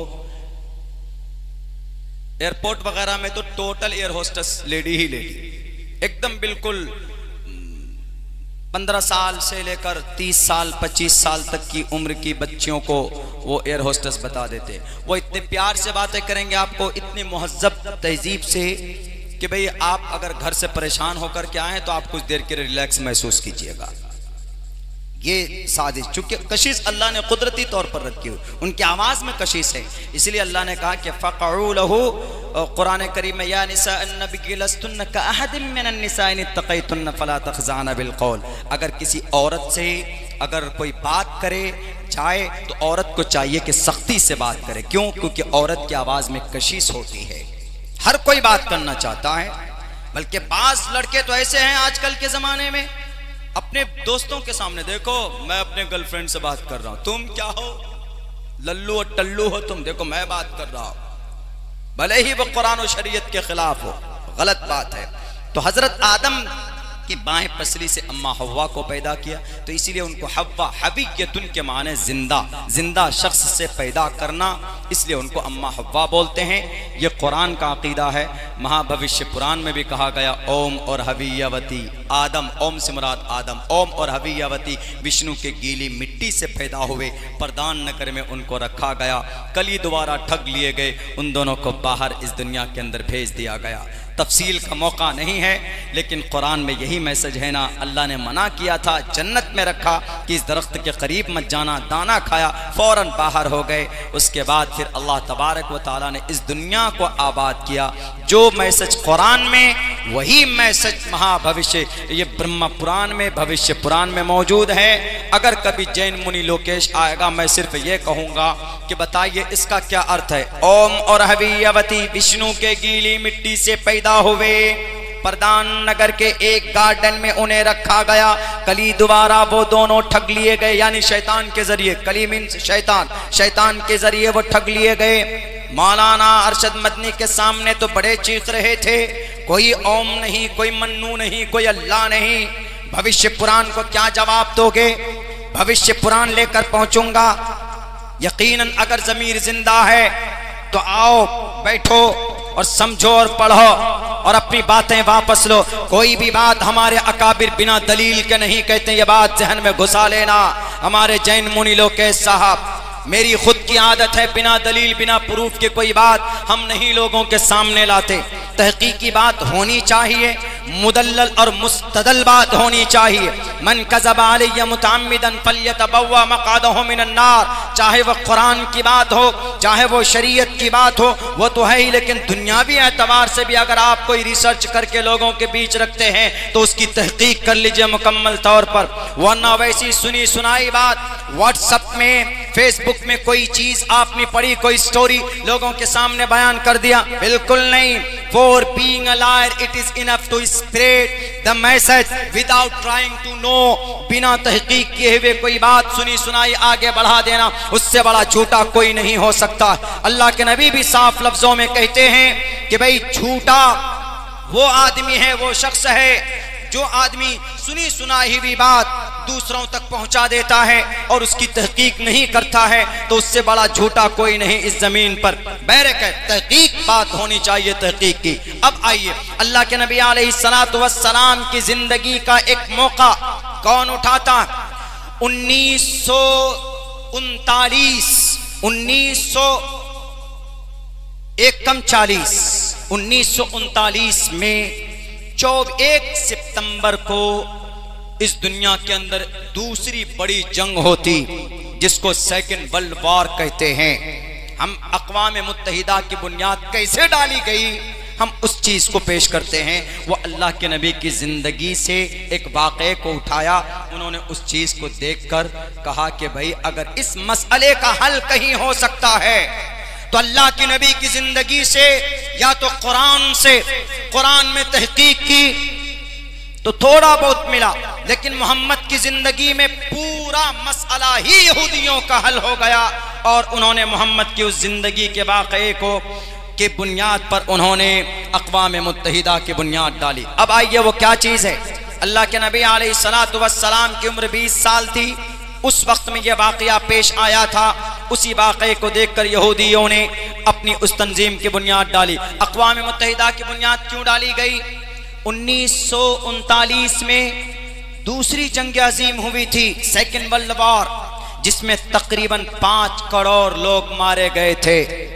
एक तरफ बरतानिया, अमेरिका, सोवियत यूनियन, ये 3 बड़ी ताकत एक तरफ, और 3 बड़ी ताकत जापान, इटली और जर्मनी एक तरफ। ज्यादा लोग इधर के मरे थे, बरतानिया और अमेरिका। उस वक्त अमेरिका सुपर पावर नहीं, सोवियत यूनियन जिसके अंदर रशिया, रूस उसके साथ था, ये ताकत थी। और लड़ाई किस वजह से हुई थी? हिटलर की वजह से। एक तरफ यहूदी थे ज्यादा तादाद में और दूसरी तरफ ज्यूज थे। इन दोनों के बीच में लड़ाई हुई। लड़ाई का मास्टरमाइंड कौन? जर्मनी का हिटलर था। लड़ाई शुरू होती 1939 से लेकर 1945 तक लड़ाई होती। एक तरफ बड़ी ताकत और एक तरफ इधर भी बड़ी ताकत, दूसरी तरफ जर्मनी, जापान, इटली, जो साइंस और विज्ञान का खुदा माना जाता है, जिन्हें आज भी जापान, इटली, इन सब मुल्कों को। ये जब जंग होती रही तो इस जंग में जो सबसे बड़ा कायद था, 7 अप्रैल 1945 को मौत हो जाती है उस हिटलर की। लेकिन 67 लाख यहूदी को गैस के चैम्बर में इन ब्रिटानिया और अमेरिका और सोवियत यूनियन वालों ने गैस के चैम्बर में डालकर पहले इन्होंने जुल्म सितम किया, ये हिटलर ने। उसके बाद फिर इन्होंने 67 लाख यहूदी को गैस के चैम्बर में डालकर फना कर दिया गया। जब ये जंग खत्म होती है 24 अक्टूबर 1945 को, उसी वक्त में भारत में भी आजादी की लड़ाई चल रही थी। उधर ब्रिटानिया किसके साथ? जापान और इटली के साथ लड़ाई में मसरूफ था। तो यहाँ की ताकत कमजोर पड़ गई, जिसके पादाश में भारत को आजादी नसीब हुई थी। क्योंकि ब्रिटानिया ने कहा था कि मैं अब इंडिया नहीं जाऊंगा, मैं अब अपनी ताकत उधर खर्च नहीं करूंगा। हमारे देश के जवानों को ब्रिटानिया ने दूसरी जंग अजीम में लाखों की तादाद में शहीद करवाया था उसी वक्त में, और उस वक्त हमारे मुजाहिदीन डटकर मैदान में खड़े थे, तब जाकर देश को हमारी आजादी मिली थी। तो दूसरी जंग अजीम से भारत को फायदा यह हुआ था कि भारत आजादी के तरफ आसानी के साथ बढ़ गया था। एक अलग तारीख है। अलबत्ता जब ये दो तरफ 2 बड़ी मजबूत ताकत ने लड़ाई की, ये लड़ाई 24 अक्टूबर 1945 को खत्म होती। लेकिन जब देखा गया कि 5 करोड़ लोग मर गए, फायदा कुछ नहीं हुआ, तो अब कोई ऐसी तंजीम बननी चाहिए कि जिससे लोगों को इंसाफ मिल सके, जिससे लोगों को, मजलूमों को उनका हक मिल सके, इंसाफ की बात की जा सके। अगर कंट्री में उनकी बात न सुनी जाए तो सारी एक ऐसी तंजीम बने पूरी दुनिया के मुल्कों को मिलाकर कि उस तंजीम में आकर कोई भी अपनी बात, कोई भी कंट्री अपनी बात रख सकते और वो बोल सकते हैं कि हमारे साथ जुल्म ज़्यादती हो रही। मेरे भाइयों, 24 अक्टूबर तारीख नोट कर लीजिए। 24 अक्टूबर 1945 को जब अक़वाम मुत्तहिदा की बुनियाद डाली गई तो 50 मुल्क ने शिरकत की कि हम भी मेंबर बनना चाहते, हम भी मेंबर बनना चाहते। इस अक़वाम मुत्तहिदा के 2-3 मेन अग़राज़ मक़ासिद, एक कोई मुल्क किसी मुल्क पर अगर हमला करेगा तो उसको रोकना, दूसरा इंसान पर जुल्म होगा तो इंसानों को इंसाफ दिलाना, तीसरी चीज ये कि अमन और शांति के आलम को बुलंद करना। ये 3 बड़े अग़राज़ व मक़ासिद थे। तो 24 अक्टूबर 1945 को जब बुनियाद डाली गई, इसमें 5 मुल्क आगे बढ़े, अमेरिका, बरतानिया और रशिया और फ्रांस और इटली, सब आगे बढ़े मिलकर। देखते ही देखते कुछ सालों में 185 मुल्क इस तंजीम के मेंबर बन गए। अभी की तारीख में अक़वाम मुत्तहिदा 185 मुल्क इसमें शामिल हैं और इसका मेन मकसद है कि दुनिया के अंदर अमन और शांति कायम की जाए, दुनिया के अंदर इंसाफ की बात हो, कोई किसी पर हमला ना करे। इस अक़वाम मुत्तहिदा का मेन मकसद और गर्ज है। लेकिन उसने कहां से ये सबक उसको कहां से मिला कि ऐसी तंजीम बननी चाहिए जो लोगों की इंसाफ की बात करे। लाल बुजक्कर साहब गुलाम है इस वक्त, यहूदी गुलाम था उस वक्त Japan, Italy, China, Soviet union, America की ऐसी तंजीम बने जिससे लोगों को इंसाफ मिले। कहीं पर उनका कोई मौक नहीं मिल रहा था, कहीं पर उनको कोई डेमो नहीं मिल रहा था कि हम आखिर किस आधार पर, कोई मेथड तो होगा, अब से पहले कोई तंजीम तो होगी जिसने इस रास्ते पर काम किया हो। पूरी दुनिया की हिस्ट्री खंगाल कर देखता है, कहीं पर कोई वाकया नहीं मिलता, लेकिन मोहम्मद की जिंदगी को उठाकर देखता। उनको जो तंजीम चाहिए वो तंजीम नबी की जिंदगी में 20 साल की उम्र में आप अलैहिस्सलाम ने उस तंजीम को संगठित किया था, आपने उस तंजीम की बुनियाद डाली थी। मेरे उलमाए किराम जानते हैं, आप भी जान लीजिए, उस तंजीम का नाम हिल्फुल फुजूल था। उस तंजीम को वजूद में लाने का मकसद और पसे पुष्ट ये है, एक ज़बीत नाम का एक मजलूम शख्स था, एक ताजिर था जो बाहर से आकर मक्कतुल मुकर्रमा में आस बिन वाइल के साथ मुआदा किया कि हम दोनों मिलकर तिजारत करेंगे।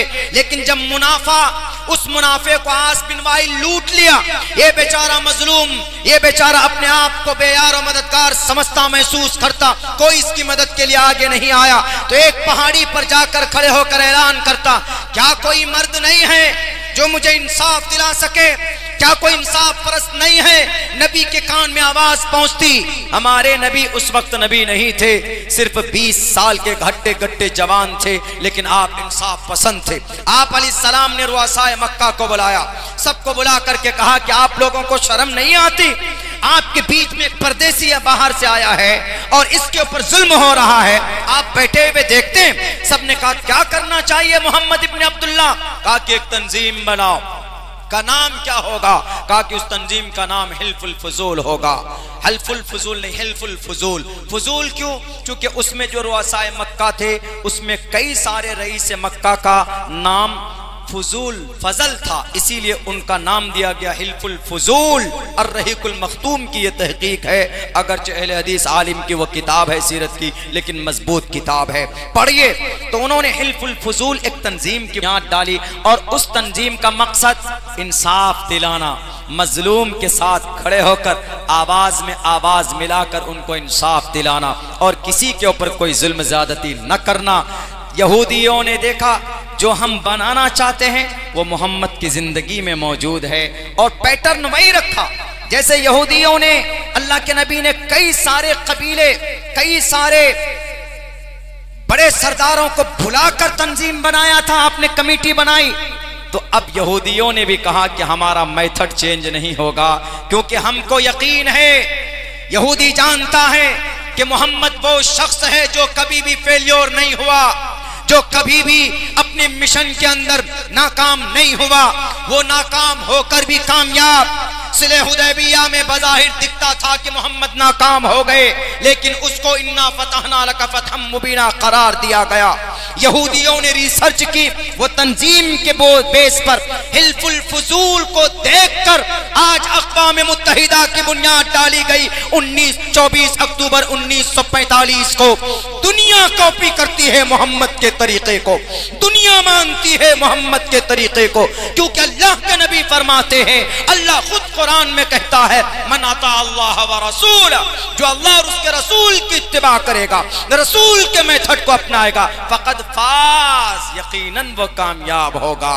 और अक़वाम मुत्तहिदा आज दुनिया में मजबूत कामयाब तंजीम है। लेकिन तरीका किनका अपनाया? अल्लाह के नबी का। हिल्फुल फुजूल के पैटर्न पर अक़वाम मुत्तहिदा की बुनियाद डाली गई। देख लीजिएगा, इंसाइक्लोपीडिया ऑफ ब्रिटिश उठाकर देख लीजिए, ये तहकीक वहां पर मौजूद। लोग खामखा इस्लाम को बदनाम करते हैं। जवाब दीजिए दो टोक लफ्जों में। मौलाना अरशद मदनी साहब ने तहकीक की बात की, लेकिन एक बात तो सामने आई इस वाक़े से, जो दिल्ली के अंदर जमीयत उलमाए की मीटिंग जो हुई, कॉन्फ्रेंस, वो ये हुई, हमें महसूस हो गया कि हमें अभी अफराद की ज़रूरत है। हमें ऐसे अफराद की ज़रूरत है जो अगर कुछ बोले तो उनके मुंह में, आंखों में आंखें डालकर जवाब दे सके। गूंगे बहरे लकीर के फकीर नहीं। मैं इस टॉपिक पे नहीं बोलना चाहता था। जब बात हुई थी 12 तारीख को, मेरा प्रोग्राम शायद भुवनेश्वर में था, उड़ीसा में, हमारे उस्ताद मोहतरम मुफ्ती राशिद साहब का मैसेज पहुंचा कि अब्दुल्ला, मौलाना को घेर लिया गया है, इस फील्ड में तुम हो, तुम्हारी रिसर्च है, तो लोगों के सामने बातें आनी चाहिए। तब जाकर हमने उस टॉपिक के ऊपर बात की कि सबसे पुराना धर्म इस्लाम नहीं है, पुराना धर्म इस्लाम है गुरु।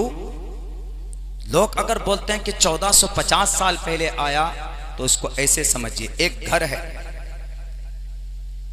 बहुत पुराना घर है, बहुत मजबूत दीवार है, लेकिन उस मजबूत दीवार को प्लास्टर वगैरह झड़ जाता है तो उसको डेंट पेंट अलग से, फिर उसके औलाद क्या करते हैं, डेंट पेंट करके उसको रंग रोगन करके उसको खूबसूरत बनाकर लोगों के सामने पेश करते हैं। सामने नया कोई आदमी आएगा, कहेगा यार क्या खूबसूरत घर बनाया, वो यूं कहेगा कि अभी बनाया, अभी अभी 1 महीना 2 महीना पहले। इस्लाम सेम ऐसे ही है।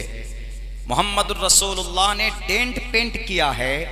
आप अलैहिस्सलाम ने कुछ मसाइल आप अलैहिस्सलाम के ज़माने में अल्लाह की तरफ से चेंजिंग हुए, नासिख मनसूख उसी को बोलते हैं, कुछ इधर से उधर, लेकिन बेसिक जो फाउंडेशन है अकीदा अल्लाह का, आमन्तु बिल्लाहि व मलाइकतिही व कुतुबिही व रुसुलिही, वो वही है आमन्तु बिल्लाह जो हजरत आदम का था, वही है, उसमें कोई तब्दीली नहीं हुई। इसलिए इस्लाम, लफ्ज़ इस्लाम 1450 साल पहले आया है। लफ्ज़ इस्लाम, वरना इस्लाम का अकीदा सबसे पहले इंसान से है। तो हमारा अकीदा है कि हजरत आदम 10,000 साल पहले आए। हिंदू भाइयों का अकीदा है कि ओम और हवियवती 10,000 साल पहले नहीं आए, बल्कि 40 लाख साल पहले आए। ये झगड़ा है बीच में, ये झगड़ा है बीच में। उनका ये कहना है कि जब हमारा सतयुग 16 लाख साल का है, त्रेता युग हमारा 12 लाख साल का है, द्वापर युग हमारा 8 लाख साल का है, और हमारा कलयुग 5000 साल का गुजर चुका, 4 लाख साल का है, तो यानी सतयुग में अच्छे इंसान थे, तो सतयुग से ही जमाना चल रहा है। उस हिसाब से, उनके अकीदे के हिसाब से देखेंगे तो सबसे पहले इंसान का जन्म इस जमीन पर आए, सबसे पहले इंसान पैदा हुए वो कब? तकरीबन 40 लाख 50 लाख साल पहले। ये कॉन्सेप्ट में थोड़ी सी डिफरेंसेस है, इसीलिए कुछ लोगों को ये बात समझ में नहीं आती है, वो गलत माना और गलत मतलब ले लेते हैं कि नहीं, आदम सबसे पहले इंसान नहीं थे, तुम्हारे आदम नहीं थे। हालांकि आदम संस्कृत लफ्ज में जो पुरानी लैंग्वेज मानी जाती है उसमें ओम लफ्ज लिखा, ओम और हवियवती, अम्मा हव्वा को हवियवती बोलते और ओम को आदम कहा, आदम को ओम कहा गया। ओम और हवियवती विष्णु के गीली मिट्टी से पैदा हो गए, और विष्णु कौन? रब्बुल आलमीन। और रब्बुल आलमीन कौन? अल्लाह। और अल्लाह कौन? जो कहता है कि खलक़तु बियदैया, मैंने मेरे हाथ से पैदा किया है आदम को, तो ये बात मैच कर जाती। तो इस कॉन्फ्रेंस से हमको ये सबक मिला कि हमें कुछ और भी नॉलेज, किसी और चीज पर तहकीक करनी चाहिए। ये जो दुनिया वाले अपने आप को कहते हैं ना कि हम कामयाब, हम चांद पर पहुंच गए, हमने इस चीज को वजूद में लाया, हमने ये आविष्कार किया, हमने ये चीज बना दी, ये सब की सब सारी मज़ामीन, सारी तहकीक इस्लामिक ग्रंथों के अंदर मौजूद है, हदीस में मौजूद है, कुरान में मौजूद है, शरीयत में मौजूद है। बस उनको लोगों के सामने पेश करने की ज़रूरत है। वो लोग गलत मतलब ले लेते हैं ना कि हाफिज बनता है मदरसे में बच्चा, उसके साथ साथ में लफ्ज़ जिहाद की ट्रेनिंग दी जाती है। गलत बात है। लफ्ज़ जिहाद उलमा से पूछिए तो लफ्ज़ जिहाद कोई एंगल है शरीयत में? कहीं पर भी नहीं है। लफ्ज़ जिहाद कहीं पर है कि बाबू लफ्ज़ जिहाद, बाबू किताबुल जिहाद, वो किताबुल जिहाद अलग है, लेकिन लफ्ज़ जिहाद ये नहीं कहीं मिलेगा आपको। ये तो भारत के अंदर कुछ नफरत परस्त, ये नफरती चिंटू है, उनकी तरफ से ये बात बताई गई। मेरे भाइयों, तो नमाज एक ऐसी इबादत है, अगर पाबंदी से हम पढ़ेंगे तो इंशाअल्लाह अल्लाह के हम करीब होंगे। दूसरी बात और मैं बताना चाहता हूँ, चूँकि अभी एक ही बात पूरी हुई है, दूसरी बात मुख्तसर वक्त में, बहुत कम, चूँकि वक्त भी बहुत हो गया है, मुझे जाना भी है, आगे का सफ़र शुरू करना है, बहुत मुख्तसर वक्त में दूसरी बात जो मुझे कहनी थी वो पेश कर रहा। लेकिन ये बात मैं कह दूं कि हमारे जितने भी नए जनरेशन के बच्चे हैं, हमारे जितने भी जिम्मेदार हजरात हैं, खुसूसन हमारे उलमाए किराम की दुआओं की अब कौम को ज़्यादा ज़रूरत है। अफराद साजी की सख्त ज़रूरत है मेरे भाइयों। पुराने सिस्टम को अब छोड़िए। जो मज़ामीन जो किताब की शक्ल में जो दर्स निज़ामी है, मजबूती के साथ, दलाइल के साथ अपने बच्चों को हमें मजबूत करने की ज़रूरत है। उसके साथ साथ इंग्लिश ज़ुबान, अगर दुनिया ये कहती है कि इंग्लिश ज़ुबान सीखो, तो मैं ये कहता हूं कि ज़ुबान सीखना सिर्फ गलत नहीं है, आपको ज़्यादा मटीरियल अंग्रेज़ी ज़ुबान में मिल जाएगी, हिंदी में उर्दू में नहीं मिलेगी। अंग्रेज़ी ज़ुबान में ज़्यादा मटीरियल प्राप्त हो सकती। और हमारे बच्चे जो कुरान याद कर लेते हों 2 साल में 3 साल में, क्या वो 3 महीना देकर अंग्रेज़ी ज़ुबान नहीं सीख सकते? अंग्रेज़ी ज़ुबान सीखिए, कंपैरेटिव स्टडीज़ कीजिए, तकाबुल अदयान। मुझे लोग कहते हैं फ़ोन करके कि मौलाना अब्दुल्ला मैं चतुर्वेदी बनना चाहता हूँ। मैंने कहा कि बाबू, मैंने कभी नहीं, जब मैं पढ़ रहा था, जब मैं मंत्र रट रहा था डेली सुबह को सूरह यासीन पढ़ने के बाद, प्रोफेसर मोहसिन मुझे देते थे, उन्होंने कहा कि मौलाना अब्दुल्ला आपको ये ज़रूरत आएगी, आप पढ़िए। मेरे जहन में नहीं था कि कोई चतुर्वेदी इसको बोलते हैं। पढ़ कर जब कंप्लीट हो गए, कम से कम 55 मंत्र श्लोक तहकीक के तौर पर हमने उसको याद किया। इलाके में गए, 1 साल तक कोई नहीं जानता, तकरीर हमारी चॉइस ही नहीं थी, हमने सोचा ही नहीं था। सिर्फ कंपैरेटिव स्टडीज, तकाबुल अदयान की जब पढ़ाई पढ़ रहे थे तो वहां पर कुछ श्लोक, कुछ मंत्र आ गए। उस वक्त संस्कृत को ग्रामर के एतबार से हमने नहीं सीखा था। प्रोफेसर साहब ने कहा बस देरी रटना, ये सारे मंत्र मैंने तभी रटे थे। अंदंत महाप्रियो शंति संभवती मुपास्ति ततुभूय इव्युति तमोय संभूति अमृता, शिर्क के खिलाफ है। और युनहा पिता जनिता युविधाता धामानी वैद्भुनानी विश्वा, कयामत के बारे में है। वही हमने कहा कि नसंदरुषि तिष्ठति, खुदा की जिस्म की इनकार के बारे में है। नतस्य प्रतिमास्ति यस्य नाम महद्दसा लैस कमिस्लिहि शै, इसके ऊपर है। लिंक चिदी शिखाहिना सिमशरुधारी सदूशका उच्चलापी भविष्यति जनूमम, ये उसी वक्त के मेरे रटे हुए तौहीद और वैदानियत और रिसालत के ऊपर। लेकिन बाद में हमको जरूरत पड़ी कि नहीं, संस्कृत लैंग्वेज ग्रामर के एतबार से सीखना चाहिए, तो फिर हमने उसको बाद में शुरू किया। 1 साल तक हमको कोई राब्ता ही नहीं था लोगों से। एक जगह जलसे में मेरे एक दोस्त का नाम नहीं था, बोला अब्दुल्ला तुम जाओ जरा 15-20 मिनट बोल देना, तुम बोलना जानते हो। गए, जाने के बाद हमने कहा क्या बयान करें, बहुत ज़्यादा बोलना नहीं आता है। तो खैर हमने वही तहकीक पेश की, मोहम्मद रसूलुल्लाह की श्लोक पढ़े हमने वहाँ पे। तो अब लोगों ने सोचा अरे ये तो वेद पढ़ रहा है, वेद पढ़ा के बस चतुर्वेदी। आजकल बहुत फेमस हो जाते हैं लोग लफ्ज़ चतुर्वेदी। तो उसी वक्त कई सारे जलसे की दावत आई, मौलाना हमारे जलसे में भी आइए, मौलाना हमारे जलसे में आइए, मौलाना हमारे जलसे में आइए। वहीं से सिलसिला शुरू हुआ कि आज भारत के अक्सर जगहों पे जाना होता है। लेकिन उसके बाद फिर हमने तहकीक शुरू की है कि नहीं, जब इस फील्ड में है तो इसके ऊपर काम करना चाहिए। जो गलत फहमियाँ लोगों के दिलो दिमाग में है, जो लोगों को परोसते हैं मीडिया के ताल्लुक से, उनको 2 टोक लफ्ज़ों में जवाब मिलना चाहिए। जैसे मौलाना अरशद मदनी ने बात की और उनकी बात लोगों को लगी कि नहीं इस्लाम तो 1450 साल पहले आया, तो तहकीक क्या है कि अगर इस्लाम 1450 साल पहले से है तो इस्लाम का पहले वाला नाम क्या है? इस्लाम का पहले वाला नाम सनातन है। आप कहेंगे सनातन तो हिंदू भाइयों का नाम है, नहीं, सनातन इस्लाम का पुराना नाम। सनातन का मतलब आसमान से जमीन पर आना। आसमान से जमीन पर कौन सा मजहब आया? इस्लाम आया। और सनातन का दूसरा माना है शाश्वत धर्म। शाश्वत का मतलब हमेशा से आना, और हमेशा से कौन सा मजहब आया? इस्लाम आया। हजरत आदम, हजरत शीस, हजरत नूह, हजरत लूत, हजरत दाऊद, हजरत सुलेमान, हजरत याकूब, हजरत इब्राहिम, हजरत ईसा, हजरत मूसा आए, हजरत लूत, हजरत शुएब, हमेशा से आए। फिर हिंदू भाई कहां जाएंगे? जी, हिंदू भाई सनातन हैं, यानी पुराने मुसलमान हैं। वो रास्ता वो भटके हैं। मौलाना की बात ऐसी नहीं थी। मौलाना की बात बिना तहकीक के नहीं थी, ये है तहकीक वो। और तीसरा नाम है सनातन का हिंदू भाइयों का, जो समझते हैं स्वभाव नियत कर्म। स्वभाव नियत का मतलब कुदरत का सिखाया हुआ दीन। और कुदरत ने कौन सा दीन सिखाया? इस्लाम सिखाया ना। कहां सिखाया? दुनिया में नहीं, अम्मा के पेट में। कैसे? अम्मा के पेट में आपका जिस्म बनता है, और आपका जिस्म, आपके जिस्म बनने से पहले आपकी जो रूह है वो कहां पे है? आलम अरवाह में। और आलम अरवाह में सारी रूहें, सारी आत्माओं ने अल्लाह से क्या वादा किया?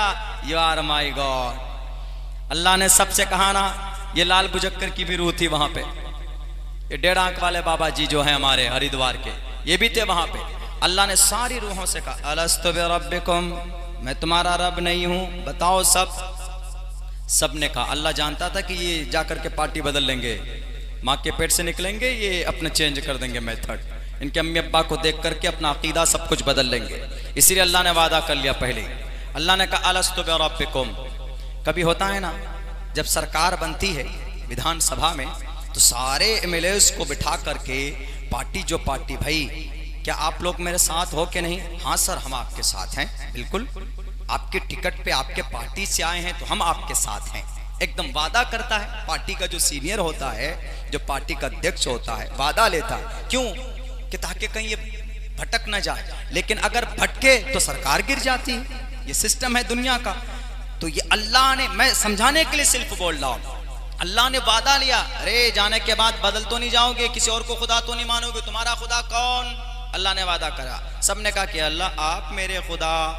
अलस्तु बिरब्बिकुम, क्या मैं तुम्हारा रब नहीं? कालू, जमा है, वाहिद नहीं है। अब्दुल्ला सालिम की रूह आत्मा नहीं थी सिर्फ कि काला, नहीं, कालू बहुवचनम, जमा। कालू, सबने कहा। बला, व्हाई नॉट, क्यों नहीं अल्लाह, आप हमारे खुदा हैं।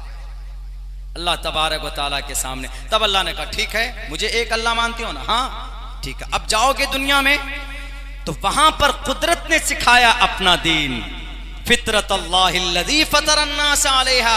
अब अल्लाह ने वही कैपेसिटी अंदर दी बच्चों को कि जो वहदानियत को कबूल कर पाए, वही कैपेसिटी देकर भेजा। इसीलिए हम मौलाना ने तो ये कहा कि सबसे पुराना धर्म इस्लाम। इस्लाम, मुसलमान तुम ही हो। सनातन का मतलब इस्लाम, मुसलमान। हम तो यूं कहते हैं कि इस दुनिया में मुसलमान नहीं, बल्कि इस दुनिया में आने से पहले भी तुम सब के सब मुसलमान थे। वहां पर भी मुसलमान थे, यहां पर भी मुसलमान। यहां आकर नाम बदल गया तो नाम बदलने से धर्म नहीं बदलता। सनातन इस्लाम का पुराना नाम है। दलील आपके सामने हमने पेश की है। तो ये लफ्ज़ हिंदू क्या है, इसके ऊपर भी थोड़ी सी तफसीर आपके सामने पेश कर दें। लफ्ज़ हिंदू असल में सिंधु से बना। ईरान से जो लोग आए, अभी जो कुर्सी इख्तिदार में जो लोग बैठे हुए दिल्ली में, ये सब के सब ईरानियुन नस्ल, आर्यन कौम बोलते हैं हिस्ट्री में। फिर यहाँ के लोग कौन हैं? यहाँ के लोग आदिवासी हैं। असल में जो यहाँ के मूल निवासी है, यहाँ के जो असल वारिस हैं भारत के, वो आदिवासी, संथाल, मुसहर जिनको बोलते हैं, हमारे यहाँ मुसहर बोलते हैं, यानी जिनको शूद्र बोला जाता, यानी जिनका घर उन्हीं को शूद्र, उन्हीं को नापाक। इस देश का मूल निवासी आदिवासी हैं, दलित हैं, SC/ST के लोग हैं। बाहर से कौन आए? कुर्सी इख्तिदार में बैठने वाले बाहर से आए। जब बाहर से आए, आर्यन कौम, ईरानियुन नस्ल, फारसी जुबान थी। कहां रहते हो? सिंध में। तो फारसी में सिंध नहीं बोला जाता था, क्या बोलते थे? हिंद में रहते। सीन के शुरू के सीन को, सिंध के सीन को हां से बदलो, क्या बनेगा? हिंद। अब हिंद में क्या है तुम्हारा? हिंद में स्थान है हमारा, हिंदुस्तान। हिंदुस्तान शॉर्टकट में बोलते कौन हो तुम? आई मैं हिंदू, यानी हिंदुस्तानी। हिंदू कोई धर्म नहीं है, देख लीजिए। कौन हो तुम जी? हम हिंदू हैं, यानी हिंदुस्तानी है, हिंदुस्तान में रहते हैं। जब इस्लाम इधर से आया हजरत उमर के जमाने से, तिजारत के जरिए से, तो उस वक्त में, पहले भी था, उस वक्त में एक कॉन्सेप्ट बनना शुरू हो गया कि मस्जिद मंदिर, मस्जिद मंदिर। इधर के लोग कसरत के साथ मंदिर के ऊपर पूजा करने लगे, तो हिंदू कहना शुरू कर दिया, वरना हिंदू किसी धर्म का नाम नहीं, हिंदू असल में सिंधु है। अब इसी हिंद से इंडिया कैसे बना? ब्रिटिश आए, उन्होंने अपना कला चलन शुरू कर दिया, इंडियन ब्रिटिश। ब्रिटिश लोग यहां से जब जाते वहां पे, अरे where did you coming from, कहां से आ रहे हो? अब वो बोल नहीं सकते थे हिंद, वो तो दाल को डाल बोलते हैं, मिस्टर मोदी बोलते हैं, Modi, mister Modi, come to the point. तो उन्होंने देखा कि हिंद नहीं बोला जा रहा, तो उन्होंने हिंद के हा को हमजा से चेंज किया, इंद बनाया, दाल को डाल में बदला, क्या बना? इंड। इंड बन गया, हिंद का इंड बन गया, सिंध का हिंद बना, हिंद का इंड बना। I am coming from Ind, तुम हो कौन? जैसे आप अगर यहां से जाएंगे, भाई कौन हो? सीतापुरी, लखीमपुरी, महाराष्ट्री, बिहारी, सबसे बढ़िया एग्जांपल बिहारी, बंगाली। ये जो या है, या निस्बती है, या निस्बती बमाना वाला, बिहार वाला, लखीमपुरी, लखीमपुर वाला, सीतापुरी, सीतापुर वाला। तो इंग्लिश में ये वाले के लिए क्या लगाते हैं? IN लगाते हैं, IN। Ind, I am Indian. British बोलने लगे आई एम इंडियन, यानी हम इंडिया में रहते हैं। तो सिंध से इन हिंद, हिंद से इंड, इंड से इंडियन, इसी से बना इंडिया।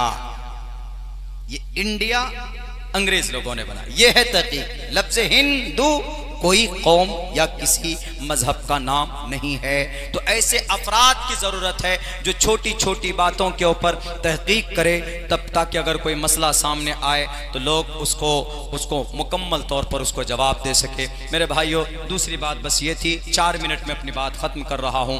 दूसरी बात ये कहनी थी मुझे कि आज जो ज़मीन पर ज़लज़ले पैदा हो रहे हैं, अक़ीदे कुरान का, अक़ीदे शरीयत का यह है कि बिअन्न रब्बका औहा लहा, जब रब हुक्म देता है तो ज़मीन को, तो ज़मीन अपने आप को हिलाती।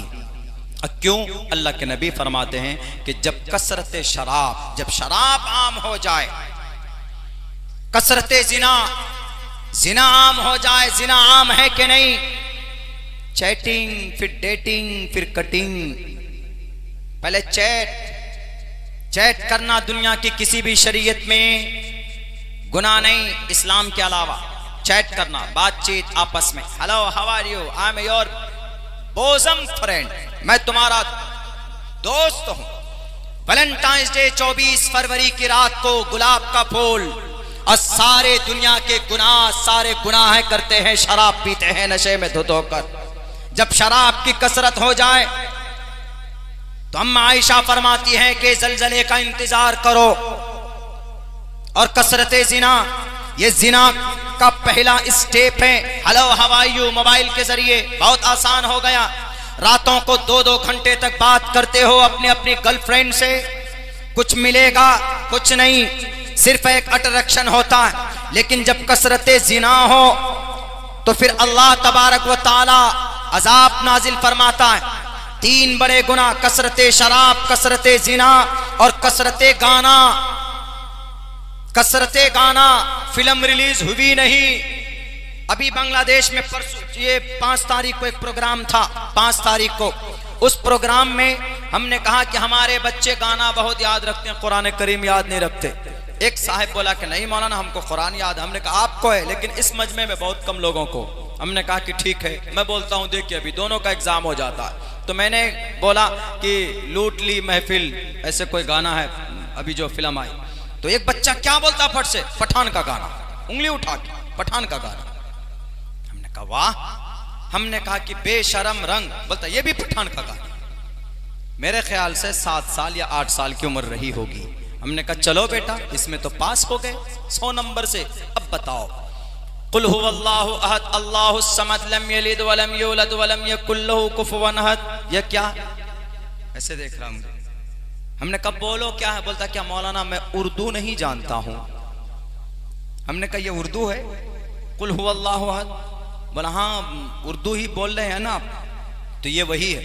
हमने कहा पागल, ये उर्दू नहीं, ये अरबी है और ये सूरह इखलास है, कुरान करीम की छोटी सूरत है ये, और अल्लाह का तारुफ है इसमें, अल्लाह का इंट्रोडक्शन है।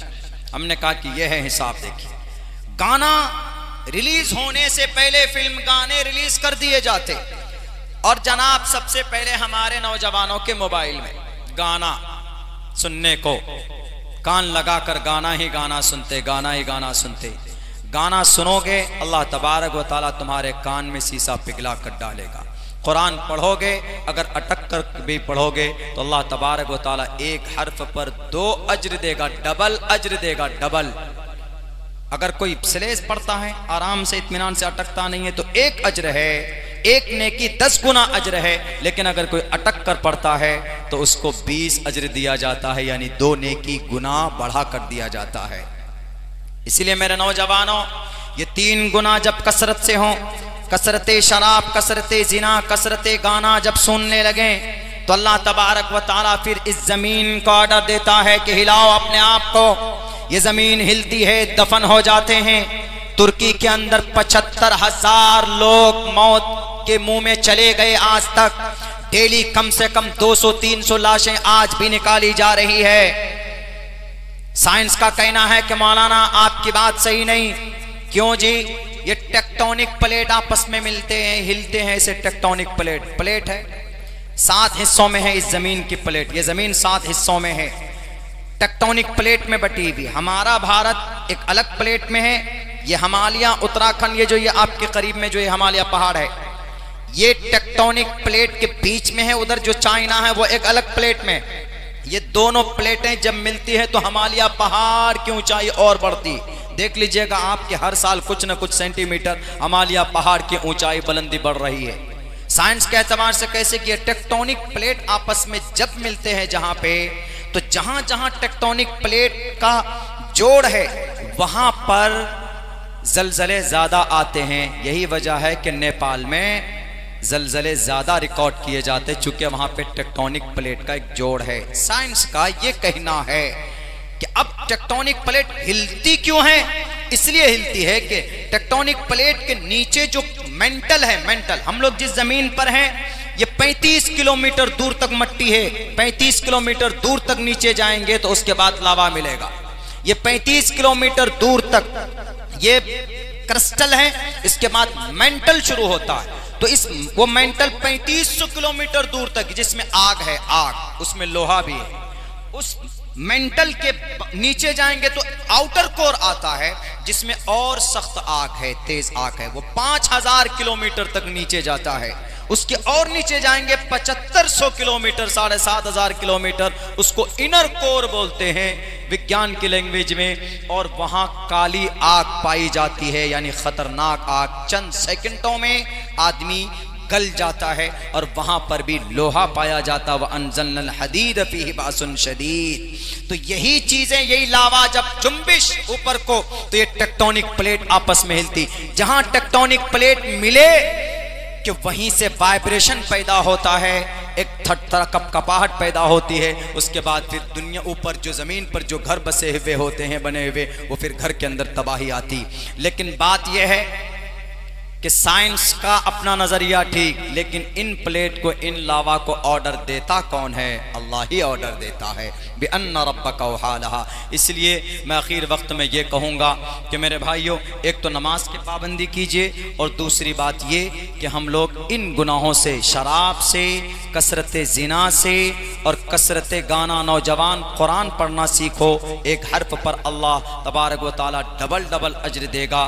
गाना मत सुनो, गाना सुनोगे तो ज़िंदगी तबाह बर्बाद होगी। अपने मोबाइलों में गाना मत लोड करो, कुरान करीम की तिलावत लोड करके रखो, किताबें अपलोड करके रखें और PDF के अंदर में आपकी किताबें होनी चाहिए, कुरान करीम का मुसव्वदा होना चाहिए, ताकि आप कहीं पर बैठकर कुरान करीम देखो तो कम से कम कुछ ना कुछ फ़ायदा आपको मिले। अपनी ज़िंदगी को, अपने जवानी को बर्बाद मत कीजिए। ये दो बातें मुझे कहनी थी। दूसरी बात को और तफसील से कहना था, लेकिन वक्त बहुत हो चुका है।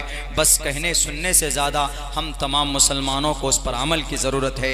बहुत बहुत शुक्रिया, जज़ाकल्लाह। We thank from the bottom of our heart, दिल की गहराई से शुक्रिया अदा करता हूँ अराकीन जलसा का, सबका, हज़रत मुफ्ती साहब का, तमाम उलमाए किराम का, कि जो भी बातें कही गई है हम अल्लाह से दुआ करते हैं कि अल्लाह तबारक व तआला 100% मुकम्मल तौर पर हम सबको उस पर अमल की तौफीक अता फरमाए। बहुत बहुत शुक्रिया, जज़ाकल्लाह। अस्सलामु अलैकुम व रहमतुल्लाहि व बरकातुहू। रब्बना आतिना फिद दुनिया हसनतन व फिल आखिरति हसनतन व क़िना अज़ाबन्नार। रब्बना ज़लमना अनफुसना व इल्लम तग़फिर लना व तरहमना लनकूनन्न मिनल ख़ासिरीन। ला इलाहा इल्ला अंत सुब्हानक इन्नी कुन्तु मिनज़ ज़ालिमीन। अल्लाहुम्मा इन्ना नजअलुका फ़ी नुहूरिहिम व नऊज़ु बिका मिन शुरूरिहिम। या अल्लाह, सगीरा कबीरा गुनाहों को माफ़ फरमा। या अल्लाह, तमाम लग़ज़िशों को, कोताहियों को दरगुज़र फरमा। या अल्लाह, इस्लाह मुआशरा की गर्ज़ से गाँव वालों ने मिलकर ये प्रोग्राम किया है। या अल्लाह, इस प्रोग्राम को कबूल व मंजूर फरमा। या अल्लाह, इस जलसे में दूर दराज से लोग आए हैं सफ़र कर कर, या अल्लाह सब के आने को तो कबूल फरमा। या अल्लाह, जितनी भी बातें कही गई है कुरान और शरीयत की, या अल्लाह बड़े बड़े उलमाए किराम ने इस प्रोग्राम में खिताब किया है, या अल्लाह उन सब की बातों पर हम सबको अमल की तौफीक अता फरमा। या अल्लाह, इस जलसे की बरकत से इस गाँव के अंदर खुशहाली पैदा फरमा। या अल्लाह, इस जलसे की बरकत से इस इलाक़े के अंदर दीन की फ़िज़ा को आम फरमा। या अल्लाह, इस जलसे की बरकत से या अल्लाह इस इलाक़े के अंदर अमन और शांति का माहौल पैदा फरमा। या अल्लाह, हम मुसलमानों को पाबंदी सलात की तौफीक अता फरमा, अपनी शरीयत से जुड़ने और मोहब्बत करने की तौफीक अता फरमा। या अल्लाह, सुन्नत रसूलुल्लाह के मुताबिक ज़िंदगी गुजारने की तौफीक अता फरमा। या अल्लाह, हमारी जवानी तबाह हो रही है, हमारे नौजवान भटक रहे हैं, या अल्लाह नमाज से दूर हैं, गाफिल हैं। या अल्लाह, हम सबको पाबंदी सलात की तौफीक अता फरमा। या अल्लाह, नमाज कायम करने की तौफीक अता फरमा। या अल्लाह, जो लोग परेशान हाल हैं उनकी परेशानियों को दूर फरमा। या अल्लाह, जो लोग बेरोज़गार हैं उनको हलाल पाक रोज़ी नसीब फरमा। या अल्लाह, जो लोग मासूम हैं, जेल के सलाखों के अंदर अपनी ज़िंदगी तबाह हो रही है, या अल्लाह उनके रिहाई के असबाब पैदा फरमा। या अल्लाह, हमारे मदारिस की, मकातिब की हिफाजत फरमा। या अल्लाह, खानकाहों की अकाबीर उलमाए किराम की, एक एक आलिम दीन की इज़्ज़त व आबरू की हिफाजत फरमा। या अल्लाह, जहाँ जहाँ दीन का जो काम हो रहा है हर तरह से उन काम करने वालों को या अल्लाह इस्तिकामत पैदा फरमा। या अल्लाह, बदनज़री से हमारी हिफाजत फरमा, बदनिगाही से हमारी हिफाजत फरमा। या अल्लाह, हमारी शर्मगाह की हिफाजत फरमा, तकब्बुर रियाकारी से हमारी हिफाजत फरमा। या अल्लाह, हमारे आमाल बद की वजह से आज जगह जगह के ऊपर ज़लज़ले हो रहे। या अल्लाह, इस मुहलिक और इस सख्त अज़ाब से हम सब की हिफाजत फरमा। इस मुबारक महफिल में बैठकर या अल्लाह अपने तमाम पिछले गुनाहों से तौबा इस्तिग़फ़ार करते हैं। या अल्लाह, तो हमारी तौबा को कबूल फरमा। या अल्लाह, तो हमारे इस्तिग़फ़ार को कबूल फरमा। या अल्लाह, बहुत खूबसूरत जलसा इन लोगों ने सजाया। या अल्लाह, जिन जिन लोगों ने जिस एतबार से ताउन पेश किया है उन सब के लिए इस जलसे को निजात का ज़रिया बना। या अल्लाह, हम सब की आमद को, हम सब की हाज़िरी को तो हश्र के मैदान में निजात का ज़रिया बना दे। या अल्लाह, हमारे समाज के अंदर हमारी माएँ बहनें, या अल्लाह उनको घरों के अंदर दीन की फ़िज़ा, या अल्लाह दीन का माहौल पैदा करने की तौफ़ीक अता फरमा। या अल्लाह, आज यकीनन हम कुरान से अलग हो रहे हैं। या अल्लाह, आपने कुरान की हिफाजत की ज़िम्मेदारी ली है, लेकिन या अल्लाह हमारी हिफाजत की कोई गारंटी आपने नहीं ली। या अल्लाह, हम सब टोटल मुसलमानों को कुरान से मोहब्बत और कुरान से जुड़ने की तौफ़ीक अता फरमा। हर घर के अंदर एक हाफ़िज़ कुरान पैदा फरमा। या अल्लाह, हम सबको शरीयत का ग़ुलाम बना, अमली एतबार से शरीयत के मुताबिक ज़िंदगी गुजारने वाला बना। या अल्लाह, हम लोग ज़बानी मुसलमान हैं। या अल्लाह, हम लोग सिर्फ नामी मुसलमान हैं, अमल के एतबार से बड़े कोरे हैं। या अल्लाह, अमल के मैदान में हम सबको इस्तिक़ामत पैदा फरमा दें। उलमाए किराम को इज़्ज़त व आबरू की हिफाजत फरमा दे। या अल्लाह उलमाए किराम को बहुत से जगहों के ऊपर या अल्लाह हकारत की निगाह से देखा जाता है। या अल्लाह इस कौम की रहनुमाई और रहबरी या अल्लाह उलमाए किराम ही करते हैं। या अल्लाह इनकी इज़्ज़त व आबरू की हिफाजत फरमा। या अल्लाह इस कौम के ऊपर रहम व करम का मामला फरमा। या अल्लाह हमारी इस मजलिस को, हमारी दुआ को, हमारे कहने सुननों को